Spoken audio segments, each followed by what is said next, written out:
Bienvenue à tous. Nous sommes réunis par-delà la distance géographique pour l'université d'été 2024 de Territoire zéro chômeur de longue durée et cette année pour parler de droit à l'emploi bien sûr, comme toujours, mais plus précisément de la place réservée aux femmes dans ce cadre-là. Quelques petites informations techniques, des sous-titres, sont disponibles pour les personnes qui en auraient besoin et autre précision technique, vous allez pouvoir adresser des questions au travers de l'onglet questions-réponses. On aura un petit temps d'échange après chacune des 2 tables rondes qui vont rythmer cet après-midi. Mais avant ces 2 tables rondes, bien sûr, je vais laisser la parole à Laurent Grandguillaume, que j'ose à peine vous présenter, président de Territoire zéro chômeur de longue durée, qui va ouvrir ce temps d'échange. Laurent, c'est à vous. Merci Sophie, hein, très heureux de vous retrouver encore une fois, puisque maintenant vous êtes une habituée de nos universités d'été ou de nos différents événements. Vous connaissez bien le projet et vous animez toujours avec talent les débats. Donc, merci pour, votre participation et merci à tous nos invités, qui vont intervenir, dans les différentes, tables rondes qui sont organisées, et avec les débats à venir et merci à l'équipe aussi, de l'association Territoire zéro chômeur longue durée, qui je rappelle a été créée en 2016, et qui, accompagne le projet, aux côtés du fonds d'expérimentation.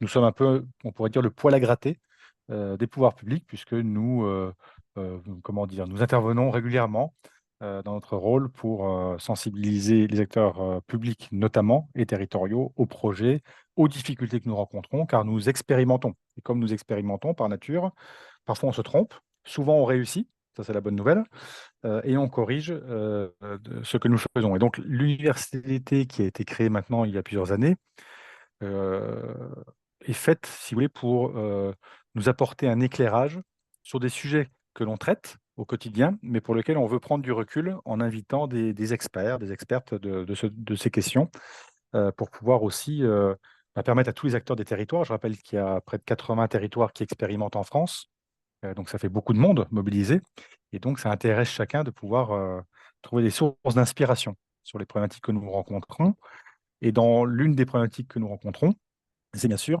les injustices, la précarité, heu, auxquelles les femmes sont confrontées dans leur recherche, d'emploi, parce que c'est d'ailleurs souvent elles qui sont en position d'être, parfois, par exemple, aidantes familiales, dans l'aide d'un enfant, d'un parent, et ça, c'est peu reconnu, vous voyez, dans les difficultés rencontrées par les pouvoirs publics. Et je vais pas, commencer à aborder, les échanges, mais c'est un exemple, qui me semble important puisqu'il y a, je crois, 20 des Françaises et des Français qui sont aidants familiaux. C'est un sujet qui est, souvent «hors radar» entre guillemets et ça veut dire des contraintes, ça veut dire, des difficultés de gestion du temps et Territoire zéro chômeur justement s'adapte aux personnes et donc si on veut réussir l'exhaustivité, c'est-à-dire s'adresser à toutes les personnes qui sont privées durablement d'emploi, eh bien, il faut qu'on s'adapte aussi à toutes les contraintes que rencontrent les personnes et c'est, je crois, le sens du projet et ce qui sera intéressant aujourd'hui justement, c'est, à travers, le sujet qui a été choisi, eh bien, de pouvoir voir les différents leviers d'action que l'on pourrait mobiliser, peut-être même que l'on ne mobilise pas aujourd'hui, des choses innovantes, auxquelles on pourrait faire appel pour, justement, répondre à toutes les personnes qui attendent, d'avoir accès, à un emploi et en particulier les femmes, qui sont mobilisées dans le projet, dans les comités locaux, dans les entreprises à but d'emploi ou qui parfois même, ne croient plus, en rien parce qu'elles ont, eu souvent face à elles des portes fermées. Comment on les fait venir au projet aussi. Ça, c'est aussi un point, je crois, important. Donc merci en tout cas pour votre présence nombreuse et merci pour cette organisation. Voilà. Merci beaucoup Laurent pour cette introduction. Alors, il n'y a pas de hasard, dans le choix de ce thème. Les propos, liminaires de Laurent Grandguillaume, le laissent entendre. Mais par ailleurs, les femmes, sont plus représentées, davantage représentées que les hommes dans l'expérimentation Territoire zéro chômeur de longue durée. Elles sont 57. Il y a donc une répartition genrée qui est différente, par exemple, de ce qui se passe dans l'insertion par l'activité économique. Elles y sont minoritaires, dans l'IAE et là, elles sont majoritaires. Alors donc, pour essayer de comprendre, le fonds d'expérimentation dont parlait Laurent mène une étude sur l'égalité femmes-hommes, notamment pour comprendre ce qui explique cette plus forte présence des femmes dans les entreprises à but d'emploi. Peut-être que les résultats de cette étude pourront donner des enseignements pour l'égalité hommes-femmes dans l'emploi de façon plus générale. Et par ailleurs, la deuxième table ronde qui sera assez opérationnelle nous éclairera déjà peut-être, sur ce sujet. Les conclusions de l'étude sont sinon, attendues pour la fin de l'année.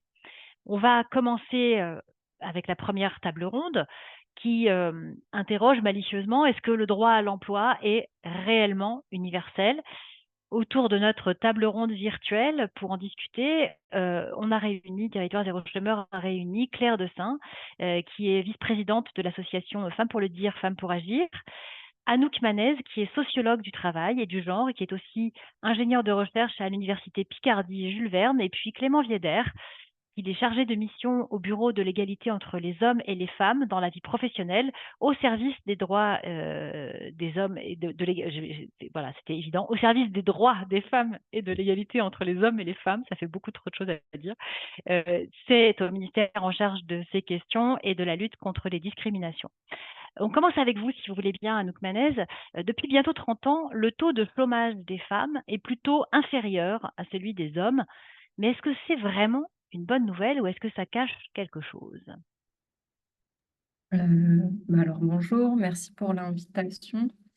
Alors donc là, je vais parler de ce qu'on appelle en sociologie le surchômage féminin, qui est une question classique en sociologie du travail et de l'emploi et en sociologie du genre, puisque ça met en jeu l'économie économique effective des femmes. Donc, il faut savoir qu'il y a eu une bascule dans les années 2010 en France et dans la majorité des pays européens, c'est-à-dire que ce surchômage féminin n'est plus visible dans les statistiques. Voilà. En 1990, il y avait 6% de chômage chez les hommes et 9,7% chez les femmes. Et à partir de 2012, ça s'égalise et ça s'inverse un tout petit peu. Donc, pour vous dire le dernier chiffre de l'année dernière, en 2023, le taux de chômage des hommes était de 7,5% et celui des femmes de 7,3%. Donc, c'est des écarts très réduits. On ne peut pas vraiment parler de surchômage masculin non plus, mais on voit qu'il s'est passé quelque chose du côté du sexe du chômage. Est-ce que ça signifie que les femmes seraient moins confrontées à la privation d'emploi que les hommes? C'est pas sûr du tout. Alors d'abord, je vais revenir sur la définition du chômage qui a été harmonisée par le Bureau international du travail en 1982 et qui est la définition de référence. Il faut savoir qu'il y a 3 critères pour définir le chômage. C'est le fait d'être sans emploi, c'est-à-dire ne pas avoir travaillé même 1 heure dans la semaine de référence. Ensuite, c'est être disponible pour prendre un emploi dans les 15 jours. Et ensuite, c'est avoir cherché activement un emploi dans le mois précédent. Ça exclut tout un tas de situations. Alors, bon, les personnes qui travaillent au noir, ça paraît évident. Les personnes en sous-emploi, c'est-à-dire en temps partiel ou en contrat précaire subi, qui sont, elles, considérées comme en emploi. Les personnes qui ne sont pas disponibles dans les 15 jours, donc par exemple quand elles n'ont pas de mode de garde, qui sont considérées comme inactives. Et enfin, les personnes qui sont considérées comme ne recherchant pas activement un emploi, qui sont aussi considérées comme inactives. Pour désigner toutes ces situations qui fluctuent entre chômage, inactivité et sous-emploi, on parle de halo du chômage.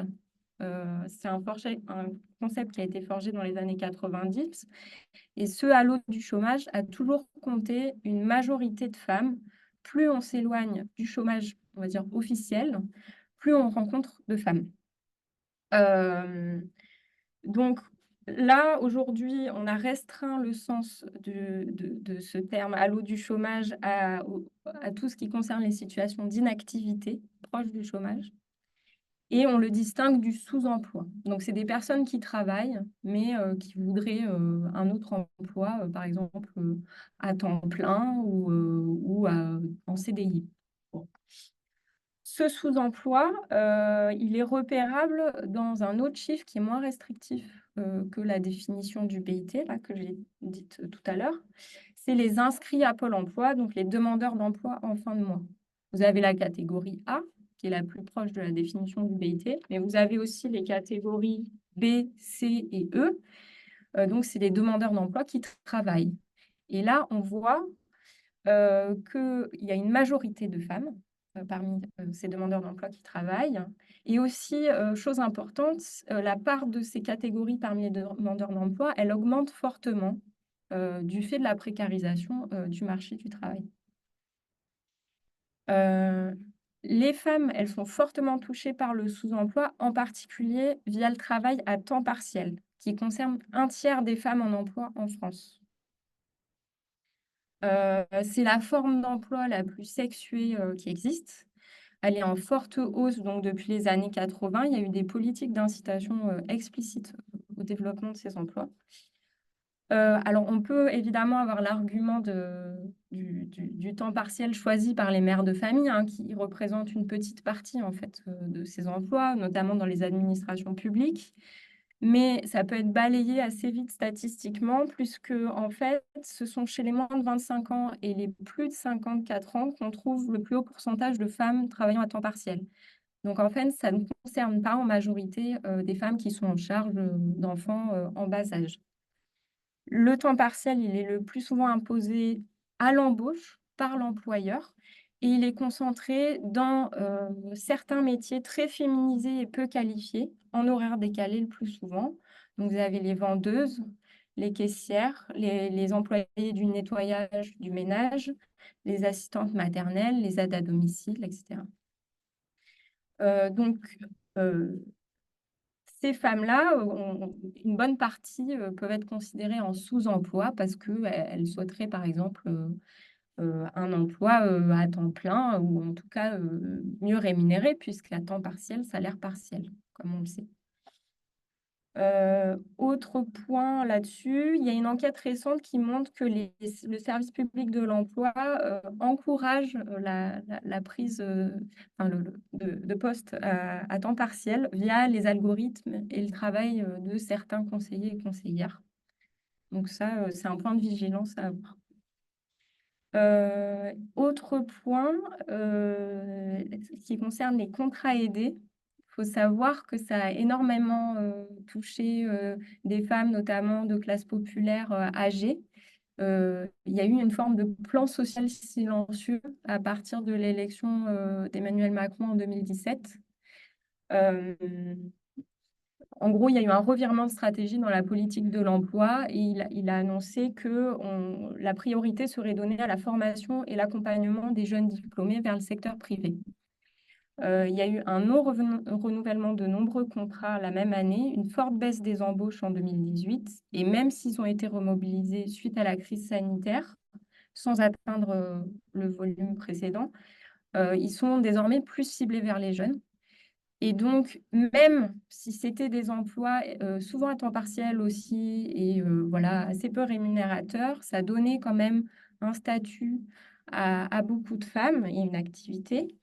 Et donc, ce plan social silencieux a eu des répercussions donc, pour beaucoup de femmes sur le volume d'emplois publics et associatifs, particulièrement dans les secteurs sanitaires, médico-sociaux et exercer des missions de service public. Ça touche beaucoup les quartiers populaires, les territoires ruraux, les outre-mer, etc., etc. Donc, même si ce n'était pas des contrats, enfin ça existe toujours, même si ce n'est pas des contrats idéaux, ça a quand même énormément touché de femmes. Et moi, dans ma thèse, j'en ai rencontré qui étaient au chômage de longue durée du fait du non-renouvellement de leur contrat aidé. Deuxième point, donc là, je vais plutôt parler des situations proches de l'inactivité. Donc, le halo du chômage, c'est-à-dire ça désigne des personnes inactives au sens du BIT qui souhaitent travailler. Dans ce halo, les femmes sont majoritaires. Elles constituent 55% des effectifs. Alors, ça a plusieurs raisons. Elles sont moins souvent immédiatement disponibles. C'est à mettre en lien avec la question de la garde d'enfants, notamment, et aussi de l'aidance voilà, en général, des proches. Elles sont plus souvent découragées. Alors là, c'est à mettre en lien avec les discriminations sur le marché du travail, mais aussi la qualité des emplois qui leur sont proposés. Donc là, on voit la question du temps partiel. Et leurs démarches sont plus souvent considérées comme insuffisantes.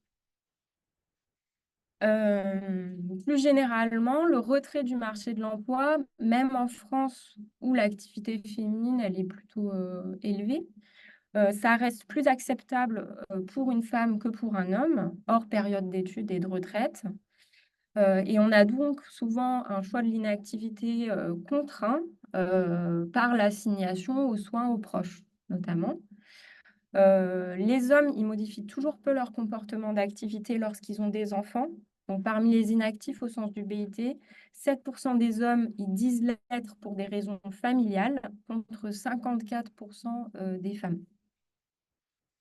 Donc, pour conclure, donc, le surchômage des femmes, il se cache derrière l'inactivité et le sous-emploi. Et donc, quand on parle de chômage féminin, il faut vraiment parler de la qualité des emplois qui sont proposés aux femmes. Donc, c'est lié à la ségrégation sexuée du marché du travail, comme on l'appelle, et l'inégale répartition du travail domestique et parental, évidemment. Merci beaucoup pour cette mise en perspective assez large, comme quoi derrière les statistiques, il faut toujours, bien interroger les réalités, notamment en matière de qualité d'emploi, de durée d'exercice, de l'emploi. Bref, le chômage, c'est aussi, une question de halo du chômage, comme vous l'avez très bien expliqué et de taux d'activité ou d'inactivité. Dans ce cadre-là, Claire Destin, certaines des femmes sont plus encore en difficulté, lorsqu'elles sont notamment en situation de handicap. Territoire zéro chômeur, de longue durée en accueille d'ailleurs beaucoup, dans ces entreprises à but d'emploi. Femmes pour le dire, Femmes pour agir, l'association que vous vice-présidez s'intéresse depuis longtemps à ce sujet-là, de l'emploi des femmes porteuses de handicap. Quel constat de départ est le vôtre? Alors, si vous voulez, le constat, c'est que qu'il y a bien une approche spécifique pour les femmes handicapées par rapport à l'emploi. On a, nous, travaillé, par exemple, avec l'ADAPT et l'AGFIP et des entreprises, des syndicats. On a fait tout un groupe de travail et la plupart des entreprises ne voyaient pas pourquoi il y avait un sujet spécifique des femmes handicapées. Ils pensaient que c'était la même chose, mais c'est absolument différent. D'abord, déjà, il y a le concept du travail lui-même. Pour les garçons handicapés, on considère que c'est normal qu'il faut absolument qu'ils puissent vivre, qu'ils puissent faire vivre sa famille, ou qu'ils puissent absolument donc avoir un emploi. Donc, on fait beaucoup de choses pour que les hommes aient un emploi. Alors que pour une femme, on considère que, bon, elle va se faire, elle peut très bien être prise en charge par sa famille ou bien simplement vivre avec tout ce qui est les compensations. Alors, on a une approche très spéciale des personnes handicapées en France, qui n'est d'ailleurs pas celle de la Convention de l'ONU, c'est que c'est une déficience de la part des personnes handicapées. Et donc, on voit ça en France toujours comme une approche médico-sociale. Et comme c'est une approche médico-sociale, ce qui compte, c'est surtout arriver à faire une compensation pour que les personnes puissent quand même avoir un minimum pour vivre. Alors, on s'aperçoit que par contre, les femmes handicapées ont très envie de travailler. Contrairement à la représentation qu'on peut avoir dans des entreprises, elles sont très motivées, elles sont très intéressées par pouvoir travailler parce que pour elles, c'est quelque chose de très important. Ça leur permet de sortir de l'isolement, ça leur permet d'avoir une utilité dans la société, ça leur permet de rencontrer des groupes beaucoup plus larges. Et donc, le travail des femmes handicapées est extrêmement important, non seulement pour le travail en lui-même, mais aussi pour leur confiance en elles-mêmes, le fait de sortir de l'infériorité. Il faut savoir aussi que la plupart des emplois sont quand même été pensés souvent par des hommes, et donc c'est pas toujours facile de se couler dedans. Mais alors, on s'aperçoit d'un grand nombre de sujets. Par exemple, vous avez 47% des femmes handicapées seulement qui travaillent. Le taux d'inactivité est très fort, que parfois, si on fait le calcul entre l'AAH qui est donc versée aux personnes handicapées et le fait qu'elles vont travailler, mais alors le problème, c'est qu'elles sont très souvent dans des emplois peu rémunérateurs, dans des emplois à temps partiel, dans des emplois qui sont pas peu valorisés et peu payés. Souvent, donc, elles sont dans des conditions où c'est plus intéressant pour elles de ne pas travailler que de travailler. Mais Donc, il y a ça vaut pour les hommes aussi. Qu'est-ce qui fait que, pour les femmes, c'est un enjeu encore plus important selon vous? C'est un enjeu beaucoup plus important parce que c'est un problème d'autonomie financière surtout. Et donc, si les femmes handicapées n'ont pas une autonomie financière, elles sont en particulier beaucoup plus vulnérables à tout ce qui sera éventuellement violence conjugale ou violence dans un foyer ou violence quelque part. Donc, c'est très important pour les femmes de pouvoir avoir cette autonomie financière. Et là, on s'aperçoit que les stéréotypes genrés de la société sont encore plus forts, ils sont toujours plus forts. C'est à l'homme de travailler, et si les femmes ne travaillent pas, c'est pas très grave. Et si on les fait travailler, le principal, c'est qu'elles aient une occupation et non pas une carrière professionnelle. Donc, ce qui explique qu'il y a toujours un manque de promotion, un manque de formation continue, parce qu'en leur disant, écoutez, tu dois déjà être bien content d'avoir un travail, alors bon, la formation, ce sera tu n'en as pas besoin. Et donc, c'est une approche qui est totalement différente. On n'a pas cette approche avec un homme qu'on considère toujours comme le pourvoyeur, le breadwinner de l'entreprise.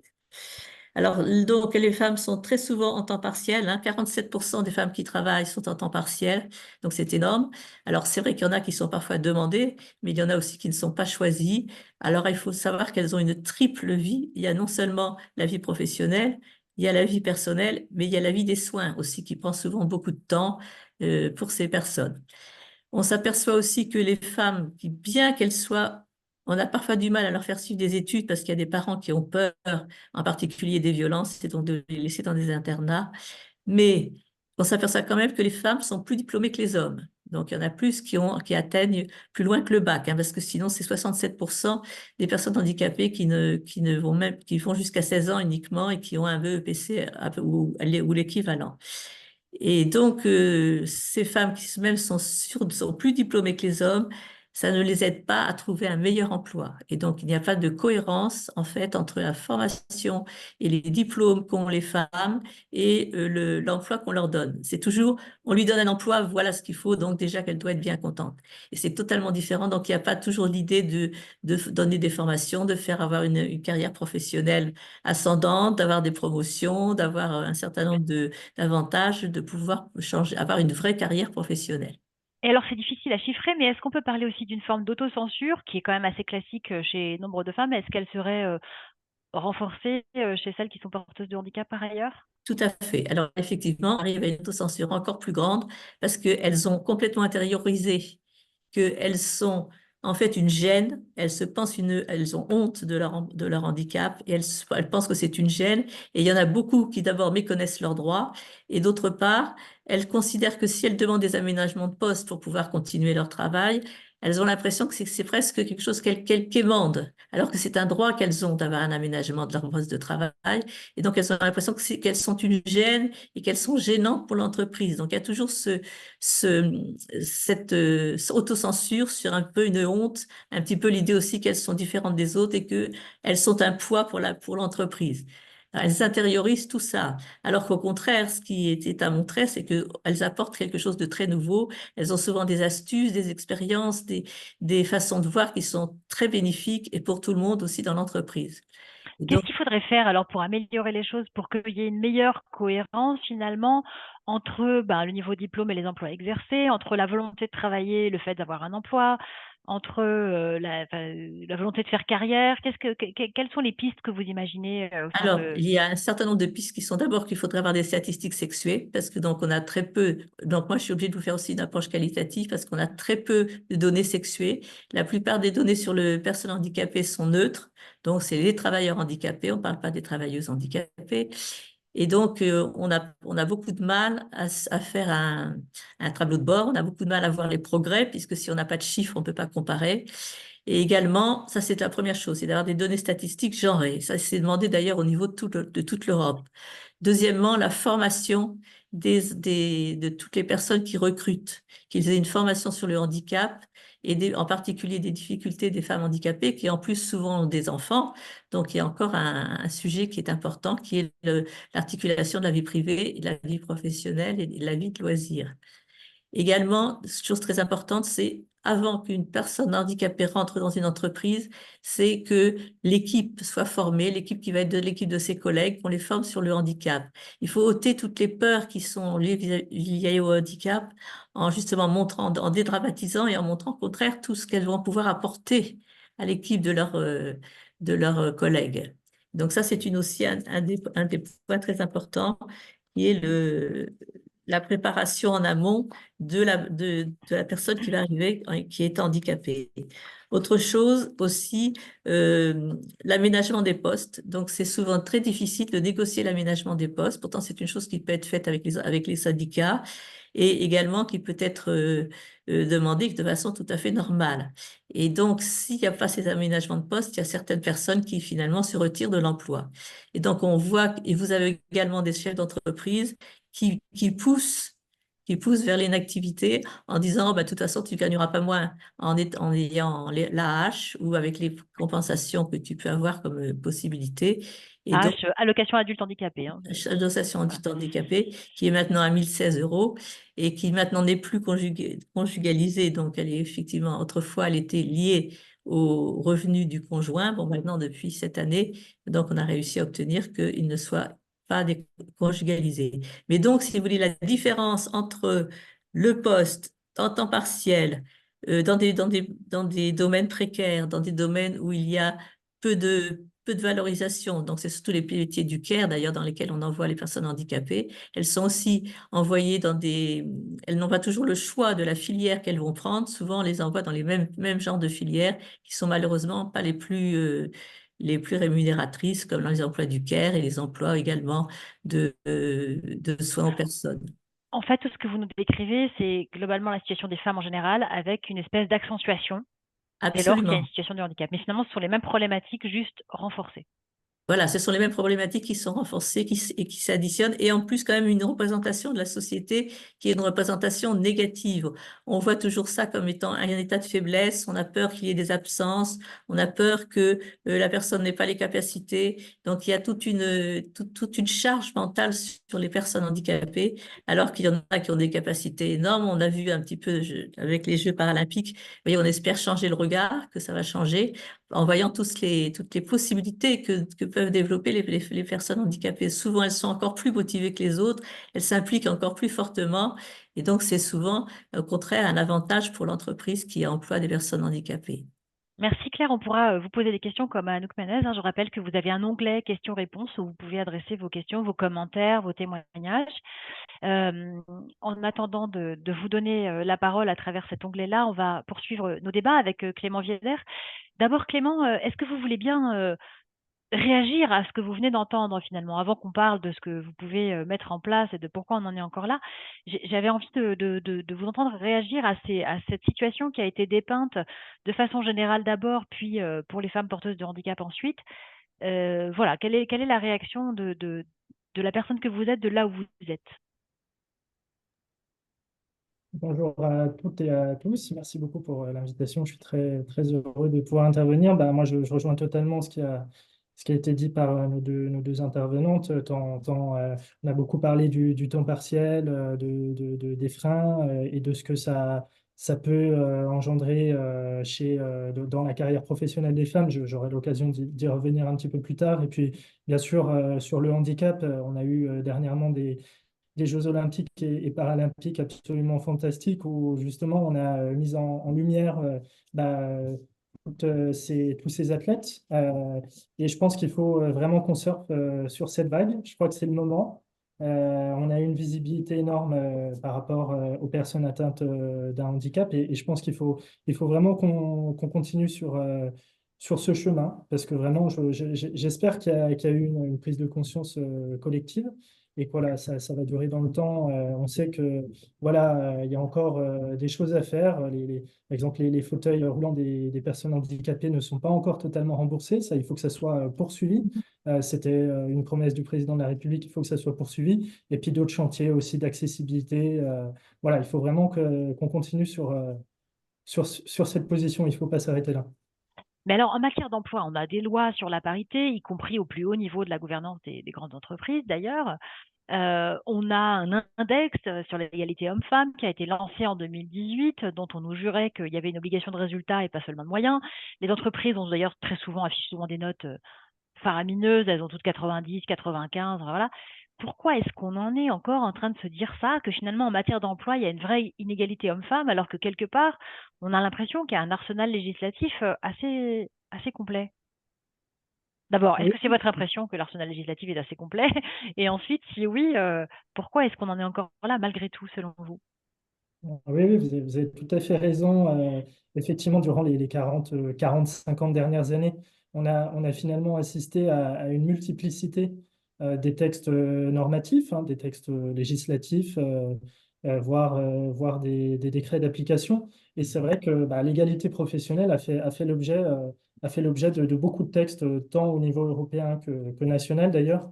Ça a permis une chose, ça a permis quand même d'établir un cadre juridique assez précis sur l'égalité entre les femmes et les hommes dans la vie professionnelle, peut-être deux constantes dans l'action publique, en tout cas en administration centrale et en déconcentré. D'abord, obtenir une réalité un peu plus chiffrée sur les inégalités salariales entre les femmes et les hommes. Donc, bien sûr, vous avez parlé de l'index. Ça commence en 83 avec la loi Roudy, qui instaure le RSC. Ça continue RSC? ensuite. Le rapport de situation comparée, pardon, excusez-moi. Merci, parce que j'y arrivais pas sur Non, pardon, celui-là. c'est moi. Qui a ensuite été fondu dans la BDSE, donc la base de données sociale, économique et environnementale, la loi de 2014 pour l'égalité entre les femmes et les hommes, et puis vous l'avez dit, la loi du 5 septembre 2018 qui créait l'index Pénico, l'index de l'égalité professionnelle entre les femmes et les hommes. Puis peut-être aussi, il y a eu beaucoup de promotion du dialogue social à travers bah, cet arsenal législatif et aussi de la négociation collective qui prennent la forme d'aides financières ou alors d'obligations de négociation assorties de sanctions, notamment en absence d'accord égalité. Mais effectivement, le tournant, c'était quand même la loi de 2018 et je vais prendre un petit peu de temps pour parler de cet index. Euh, Tout n'est pas à jeter dans l'index. Il y a eu des critiques qui ont été formulées sur l'outil, notamment je vous invite à consulter le dernier rapport du Haut Conseil à l'égalité entre les femmes et les hommes dont je suis membre, qui finalement, je crois le titre c'est 5 ans après l'index, toujours pas d'égalité, qui critique de manière positive ou négative d'ailleurs l'outil qu'est On va l'index. dire constructive. Oui, voilà, enfin, exactement. En tout cas, qui propose d'analyser l'outil qu'est l'index. Effectivement, il y a des critiques. On sait que ça ne concerne pas beaucoup d'entreprises. L'index est obligatoire pour les entreprises de plus de 50 salariés. Et on sait qu'on a majoritairement des TPE et des PME dans notre société, dans notre pays. Et c'est vrai que je crois que ça concerne qu'1% des entreprises. Donc c'est vrai que ça, c'est une critique assez importante. Et puis aussi une critique sur le système de points, vous l'avez dit. Il y a des entreprises qui affichent de manière assez fanfaronnante, dirais-je, une note élevée en disant moi j'ai 90, 95 un index. Et en fait, on se rend compte que même si les entreprises ont une note haute, élevée, eh ben, ça ne veut pas dire que les inégalités salariales ont été gommées, bien au contraire. Et aussi des Mais critiques. comment c'est possible ça? Je veux dire, elle triche ou alors c'est parce que c'est mal fichu? Non, en fait, ça joue au niveau des indicateurs.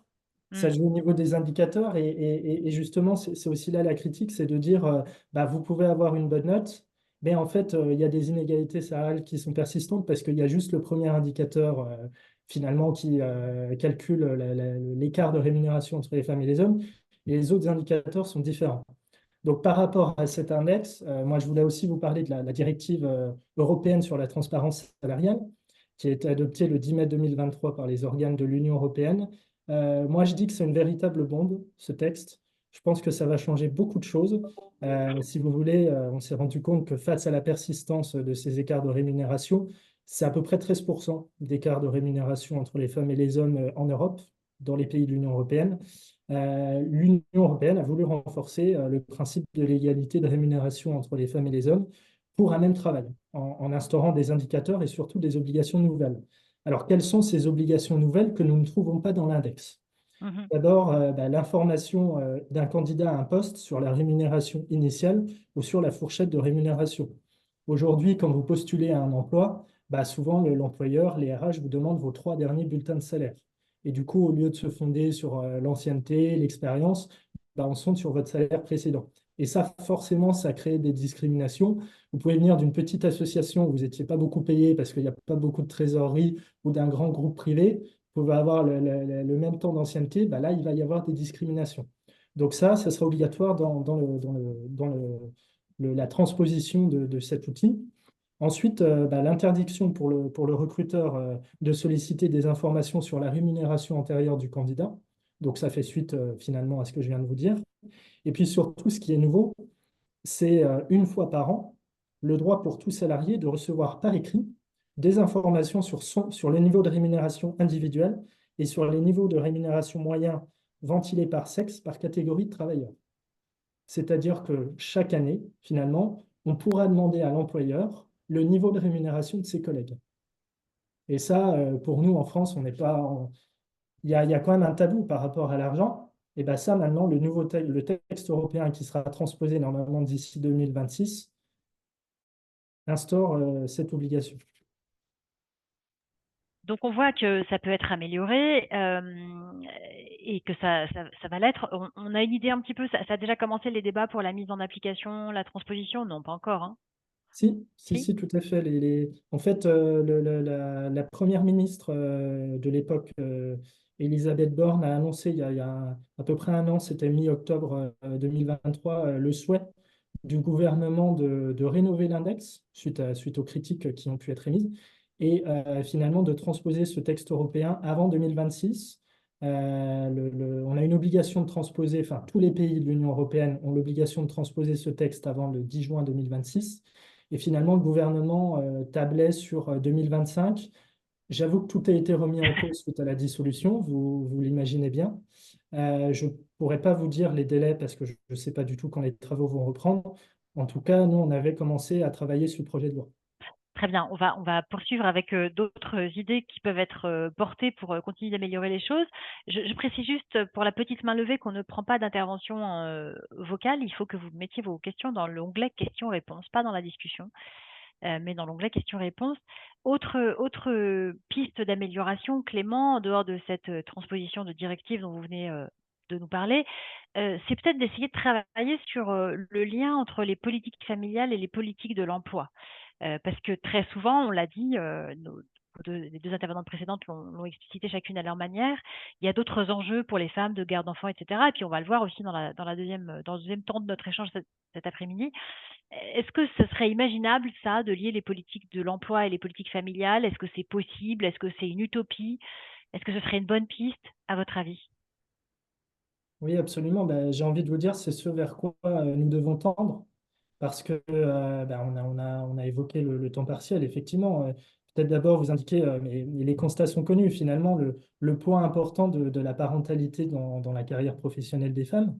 Hein, ça, c'est très important parce qu'on a quand même un recours au temps partiel pour s'occuper de leur enfant pour 51% des femmes contre 14% pour les hommes. Voilà, c'est une femme sur deux qui nous dit, en fait, oui, à l'arrivée d'un enfant, je prends un temps partiel pour m'en occuper. Ce qui renvoie nécessairement à la conciliation des temps de vie professionnels et personnels sur laquelle nous devons être meilleurs. Et c'est vrai qu'on sait que les mères réduisent leur temps de travail à l'arrivée d'un enfant, tandis que les pères ont tendance à l'augmenter, y compris les samedis et les dimanches. L'arrivée d'un enfant, ça induit moins de mobilité professionnelle, bien sûr, et puis un ralentissement des évolutions de carrière chez les femmes. Donc, des mesures se sont succédées les dernières années. On ne peut pas dire que rien n'a été fait. Je peux vous parler de la prépare, la prestation partagée d'éducation de l'enfant, qui a été mise en place en 2014. Et puis, bien sûr, l'allongement du congé de paternité en 2021. Et également, en début d'année 2024, le président de la République a annoncé une future réforme du congé parental d'éducation. Selon lui, il aimerait le transformer en congé de naissance, en étant un petit peu plus court et mieux rémunéré. Pareil, les derniers événements politiques ont fait que cette idée n'a pas encore émergé au Parlement. J'espère que ça pourra être discuté avec les partenaires sociaux parce que ça peut être une bonne piste. Mais voilà, dans tous les cas, je crois que voilà, il faut qu'on soit meilleur sur la conciliation des temps de vie professionnels et personnels parce que aujourd'hui, on se rend compte que c'est absolument inéluctable pour finalement inverser cette spirale qui est la plus souvent défavorable aux femmes. On voit bien que les pouvoirs publics et les textes, etc., ont un vrai rôle à jouer, mais néanmoins, tout ne peut pas être décidé d'en haut, si j'ose dire, à plus forte raison dans le contexte politique mouvant, on va dire, pour rester objectif, qui est le nôtre. Comment est-ce qu'on pourrait ou pas essayer d'encourager le privé, les entreprises elles-mêmes à faire mieux? Comment est-ce que parce que c'est aussi là que ça se joue finalement, c'est sur le terrain, c'est au sein des entreprises. Oui, tout à fait. Là, je viens de vous parler des politiques publiques qui sont menées par mon ministère, mais effectivement, tout ne peut pas se réduire à coup de loi ou de décret. On a d'ailleurs tendance en France à prendre une loi à chaque fait divers. Ça, je crois il faut arrêter parce qu'on on sait que ça ne marche pas. Effectivement, la solution pourrait être de se tourner vers les entreprises privées. Il y a des outils qui existent. Moi, je voudrais vous parler d'une norme internationale qui a été récemment votée et publiée sur l'égalité entre les femmes et les hommes et l'empouvoirment des femmes. Donc le texte existe en anglais et en français. En anglais, c'est Guidelines for the Promotion and Implementation on Gender Equality and Women's Empowerment. Et en fait, c'est un texte qui a été travaillé, a été travaillé par plus de 60 pays, un petit peu partout dans le monde. C'est la France qui a été à l'initiative de cet outil. C'est-à-dire que ce sont trois ministères qui se sont associés pour finalement mener les travaux pour faire voter cette norme. Donc, il y a le ministère de l'égalité femmes-hommes, Bercy, et puis également le ministère de l'Europe et des Affaires étrangères. Donc, les débats ont duré à peu près 3 ans. Il a fallu 3 ans pour convaincre les pays que finalement rien n'avait été fait sur ce champ. Et en fait, c'est la première norme internationale qui porte sur l'égalité entre les femmes et les hommes. Typiquement, donc c'est un document de 60 pages, un petit peu pour vous en dire plus, où en fait on va donner des grandes lignes directrices pour permettre à toutes les organisations, publiques ou privées, que ce soit des entreprises, des ministères, des collectivités locales, territoriales, des ONG, des associations, enfin vraiment tous les acteurs, de faire des progrès sur l'égalité entre les femmes et les hommes. Ça, c'est pour la norme. Je pourrais répondre à d'autres questions s'il fallait être un petit peu plus précis. Puis, on a aussi des outils qui peuvent exister, que nous pilotons, par exemple, au niveau central. Je pense au label égalité ou au label diversité. Je sais que ma collègue Léa Catala du ministère du Travail est connectée. Elle interviendra Oui, sur elle la deuxième intervient dans table la deuxième ronde. table ronde, Oui, absolument. tout à fait. Mais je dis ça parce elle est associée au label égalité professionnelle. Et donc, ça peut être un outil aussi pour les entreprises. Les entreprises peuvent candidater à ce label. Donc, il y a un audit qui est effectué par l'AFNOR, l'Agence française de normalisation. Et ensuite, on passe en commission pour obtenir le label. Je crois que c'est une durée de 3 ans qui peut être renouvelable. Donc, voilà, on a aussi des outils aussi de soft law, donc de droit souple, de droit mou, qui peuvent être activés par les entreprises. Et je crois qu'on a tout intérêt à en faire la publicité auprès des entreprises. Merci beaucoup. Vous avez cité pas mal, un certain nombre de textes de loi, éventuellement, peut-être si vous avez l'occasion, Clément, de déposer les liens dans le chat, Mhm. ça avait l'air d'intéresser ici et là. On a une première question, en tout cas, qui est arrivée sur la question de savoir comment on pouvait prendre en charge, pour ce qui est du handicap, les questions de maladie, d'ALD, donc d'affection de longue durée et de handicap invisible. Peut-être c'est pour vous, Claire, cette question. C'est vrai que 80% des handicaps ne sont pas visibles, ne sont pas liés à un handicap moteur bien perceptible ou sensoriel, ou voilà. Est-ce que ça complique encore la donne, l'invisibilité du handicap? Voilà. Effectivement, c'est un gros problème parce qu'on voit toujours les personnes, l'image que les personnes ont, c'est les personnes en fauteuil roulant quand on parle de personnes handicapées. Et donc, c'est vrai qu'il y a 80% des handicaps qui ne sont pas visibles, en particulier tout ce qui est un problème musculo-squelettique, qui sont en particulier pour les aides-soignantes, par exemple, qui ont beaucoup à soulever des charges importantes. Alors, le problème aussi, c'est que beaucoup de femmes n'ont pas envie d'être connues de façon officielle de ce qu'on appelle le RQTH, reconnaître de travailleurs handicapés, parce qu'elles ont peur que ça gêne leur carrière de dire qu'elles sont. Et quand c'est invisible, donc elles aiment mieux ne pas dire qu'elles sont handicapées. Et donc, il y a effectivement un problème à ce niveau-là pour pouvoir les aider. On a aussi un commentaire question, c'est un petit peu à mi-chemin, qui dit, en substance, on dit que l'emploi partiel, l'emploi à temps partiel, c'est forcément un emploi de mauvaise qualité. Est-ce que finalement, on ne pourrait pas essayer de mieux concilier emploi partiel et emploi de bonne qualité pour finalement permettre un meilleur équilibre aussi, vie privée, vie professionnelle? Anouk Manès, c'est peut-être pour vous cette question. Est-ce que finalement, temps partiel, c'est nécessairement synonyme d'emploi de mauvaise qualité ou est-ce qu'on peut essayer de faire en sorte que ce soit pas synonyme? Alors, c'est une réalité dans l'état actuel du marché du travail, mais par contre, il peut y avoir tout simplement des politiques d'augmentation des salaires. On peut très bien réduire le temps de travail en gardant les mêmes niveaux de salaire. En Suède, vous avez des politiques de paiement à temps plein des temps partiels. Donc, c'est totalement possible, mais il faut une politique volontariste dans ce sens. Comment est-ce que ça peut être, pardon, d'être un peu pragmatique, peut-être vous le savez pas, j'en sais rien, mais si vous le savez, comment est-ce qu'on peut payer à temps plein, à temps partiel? Qui finance? Comment on trouve le c'est pas l'entreprise, j'imagine? Si, en fait, j'ai aussi un autre exemple, c'est la loi sur l'équité salariale au Québec, notamment, qui a forcé en fait les entreprises à payer les emplois féminins et masculins, enfin à revaloriser généralement tous les emplois féminins. Donc en fait, il y a des politiques volontaristes assez coercitives qui peuvent permettre de revaloriser les emplois féminisés qui sont souvent à temps partiel. Et ça se fait. Voilà.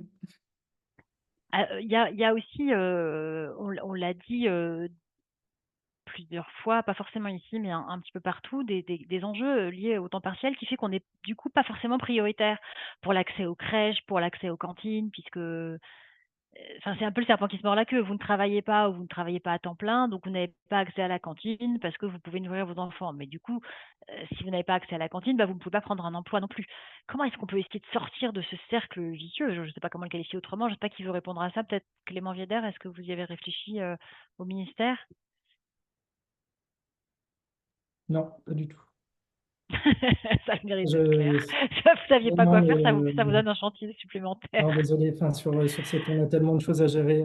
Non, non, mais vous sentez pas pris au piège. C'est juste qu'effectivement, on voit bien l'espèce de cercle vicieux qui se présente de on vous donne pas accès à quelque chose qui vous permettrait de trouver un emploi puisque vous n'avez pas d'emploi, mais du coup, vous ne vous en sortirez pas si simplement que ça. Est-ce qu'il y a des solutions qui ont été imaginées ailleurs, peut-être, Anouk Manez, puisqu'on parlait du Québec il y a 30 secondes, est-ce qu'il y a d'autres endroits où on a pu essayer de faciliter la vie des femmes à temps partiel? Il y a des crèches d'entreprise qui justement peuvent permettre un petit peu d'augmenter les possibilités de garde d'enfants. Ils peuvent être mutualisés entre plusieurs entreprises, comme celle de Gémenos, par exemple. Il y a plusieurs entreprises qui achètent des berceaux qui font donc des crèches communes. Bonne idée, et ça pourrait être crèche commune, parce que c'était une question de Lucie qui évoquait ça dans les entreprises à but d'emploi. Donc peut-être qu'il faut faire une crèche d'entreprise au sein de l'EBE. Ça peut faire après tout une barre des emplois.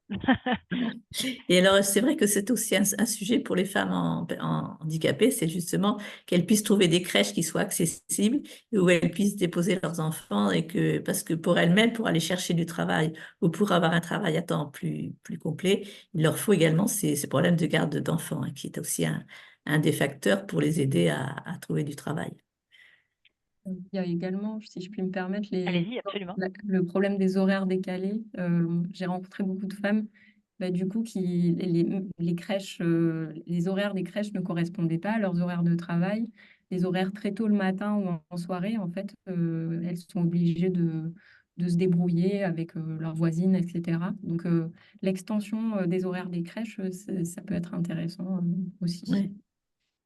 Avec les difficultés qu'on connaît d'attractivité des métiers de la petite enfance, ça risque d'être un petit peu complexe, mais écoutez, voilà. Est-ce que on arrive à la fin de cette première table ronde? Est-ce que il y a l'un ou l'autre d'entre vous qui souhaiterait ajouter une petite donnée qu'on n'a pas encore abordée? Peut-être vous, Anouk, vous étiez la première intervenante. Est-ce que vous auriez quelque chose à ajouter en fonction de ce qui a été dit par vos acolytes, par vos partenaires?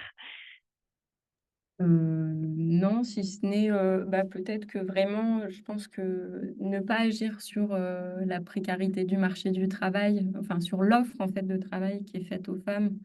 Enfin voilà, il faut agir sur l'offre de travail qui leur est faite, qui leur sont faites, et sur les niveaux de rémunération. Et en fait, juste un point sur les politiques d'égalité professionnelle, elles ont été beaucoup dirigées vers les femmes cadres, donc pour l'accès notamment au poste de direction, mais assez peu a été fait justement en faveur de la majorité des femmes qui sont concentrées dans une dizaine de métiers voilà, et qui sont souvent à temps partiel. Donc voilà, s'il y avait une préconisation, ça serait prendre en compte la majorité des femmes et leurs conditions d'emploi et de travail. Merci beaucoup. On en arrive au deuxième temps de notre échange, mais restez en lien et si jamais une question finalement générale peut être Oui, parce vous qu'il y a réarriver, n'hésitez pas. Oui, Claire? beaucoup de choses que j'ai pas eu le temps de dire, effectivement. Donc, par exemple, nous avions demandé aussi que dans les 6% d'obligations d'employer des salariés handicapés pour les entreprises qui ont plus de 20 personnes, il faudrait qu'il y ait aussi une notion de parité, qu'on fasse attention que ce ne soit pas que des hommes et qu'il y ait également un regard sur justement, parce que tant qu'on n'a pas quantifié les choses, on ne s'en aperçoit pas. Nous, on s'est aperçu quand on avait fait un grand groupe de travail avec des entreprises qu'elles ne considéraient pas qu'il y avait un problème au niveau des femmes handicapées parce qu'elles ne voyaient pas du tout que ce soit différent entre les femmes et les hommes. Donc, c'est important aussi que le pourcentage des 6% soit, qu'on fasse attention à ce qu'il y ait autant de femmes que d'hommes. Oui, ne pas mener l'étude, ça reste le meilleur moyen de méconnaître une réalité et donc le meilleur moyen de ne pas la prendre en compte, c'est certain. Merci beaucoup en tout cas. Fermez vos micros le temps que vous n'échangez pas avec nous, mais si vous le pouvez, restez bien là. On aura peut-être d'autres occasions de vous solliciter si vous en avez l'envie et si vous êtes d'accord. On en arrive au deuxième temps de notre échange qui va être autour de la question de savoir comment favoriser l'accès et le maintien des femmes dans l'emploi. Car oui, l'expérimentation de territoire zéro chômeur de longue durée le montre, c'est possible. Salariés et directeurs d'entreprises à but d'emploi vont pouvoir en témoigner avec mesdames Asia Koudour et Adjar Landry qui sont salariées d'Espace Action, qui est une des EBE de l'expérimentation, qui est à Lyon. Thierry Petonnet, lui, dirige une autre BE, la boîte d'à côté, j'adore ce nom, qui elle est en Indre-et-Loire. Avec Hélène Pagot, sa responsable des activités, ils pourront nous présenter ce qu'ils ont imaginé au sein de leur entreprise pour favoriser cette égalité homme-femme au quotidien. Clara Ducou est conseillère technique à la Fédération nationale des centres d'information sur les droits des femmes et des familles. On va pouvoir voir les aides qui peuvent être proposées dans ce cadre-là. Et puis Léa Catala, on vous a déjà évoqué et salué tout à l'heure. Vous êtes chargée de mission à l'égalité professionnelle à la DGEFP, donc la Direction générale de l'emploi et de la formation professionnelle, qui dépend en effet du ministère du Travail. On va commencer avec vous, mesdames les salariées. Le parcours de chacune d'entre vous illustre qu'avec des enfants, ça n'est pas toujours simple de trouver un emploi. On commence peut-être avec vous, Asia. Vous voulez bien nous raconter un petit peu quel a été votre parcours avant d'être salariée au sein d'Espace Action? Bonjour à toutes et à tous. Je me présente, je suis Asia Koudour. Je suis maman de 3 enfants. Actuellement, je suis salariée de l'entreprise SP Action. J'ai intégré l'entreprise SP Action depuis octobre 2022. Pour vous parler brièvement de mon parcours professionnel, et j'ai exercé pendant plusieurs années le métier d'aide à la personne. Un métier que j'ai choisi car j'avais besoin de travailler. Et c'est le métier qui l'embauche le plus rapidement possible, le plus vite, quoi. Concernant mes études, j'ai un bac plus 2. Je l'ai eu mon bac en Algérie, un bac plus 2 en langue interprétariat. J'ai dû suspendre mes études pour m'occuper de ma fille à l'époque. Elle avait 1 an. Défaut de moyens de garde. Voilà. Et toujours comme idée perçue, c'est toujours les hommes qui disent une fois que tu as des enfants, tu es obligé de rester à la maison, tu n'as pas besoin de travailler à l'extérieur. Moi, dans tout ça, j'étais pas complètement d'accord. Qu'est-ce qui vous semblait important dans le fait d'avoir un travail? On vous disait que c'était pas utile, enfin que c'était pas indispensable. Il y avait bien sûr l'enjeu de gagner votre vie, mais il y avait aussi d'autres choses. Oui, je voulais m'épanouir professionnellement, voilà, reprendre mes études, continuer mon parcours universitaire, mais toujours voilà, Toujours, il y a des empêchements. Le mari, les enfants, tu dois rester à la maison. T'es mieux à la maison. T'as pas besoin, je travaille pour toi. Tu restes t'occuper des enfants. Et moi, en fait, j'étais pas complètement d'accord. Dans un coin de ma tête, je me posais toujours la question, et ma vie professionnelle? Est-ce que j'étais pas contente de rester à la maison à 100%. Je me suis dit, une fois que mes enfants seront à l'école, ils passeront des journées complètes et je m'investirai dans ma vie professionnelle. Et donc, vous avez rencontré le chemin de l'entreprise à but d'emploi et vous Oui, vous êtes impliqué assez vite dans c'est son ça. lancement? Oui, c'est ça. J'étais bénévole dans le projet Territoire zéro chômeur et j'ai intégré l'entreprise en octobre 2022 et je fais actuellement partie de l'équipe support.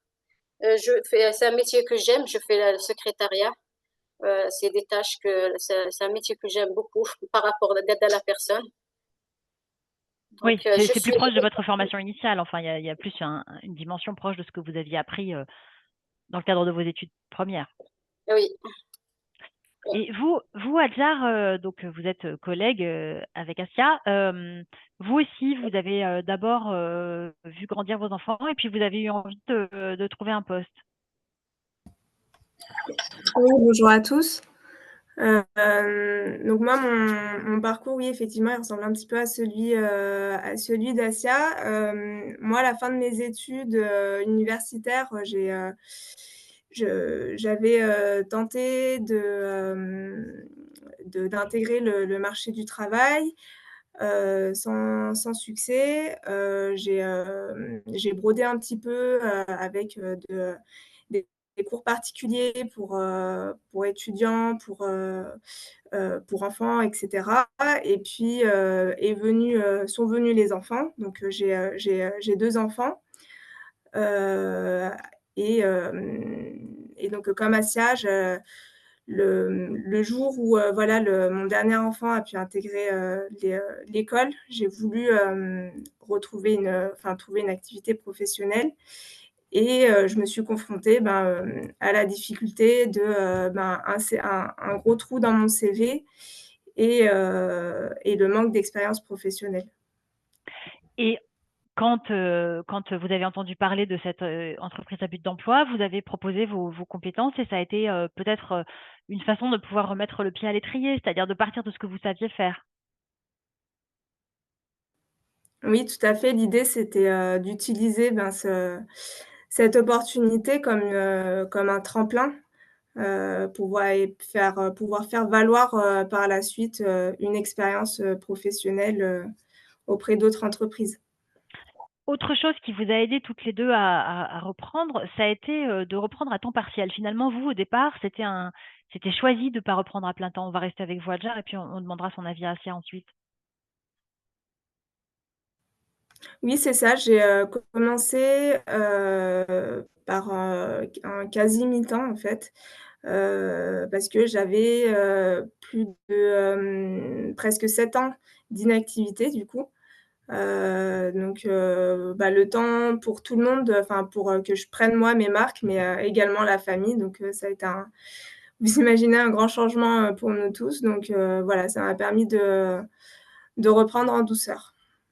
Asia, c'est la même chose. Vous avez repris progressivement, vous aussi, une activité professionnelle grâce à un temps partiel. oui, je suis toujours à temps partiel.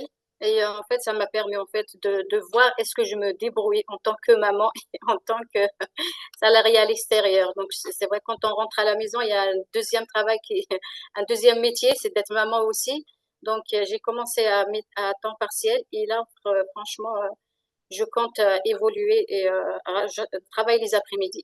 Donc, passer à un temps partiel, à temps complet. Mais c'était important de prendre Oui, bien progressivement sûr.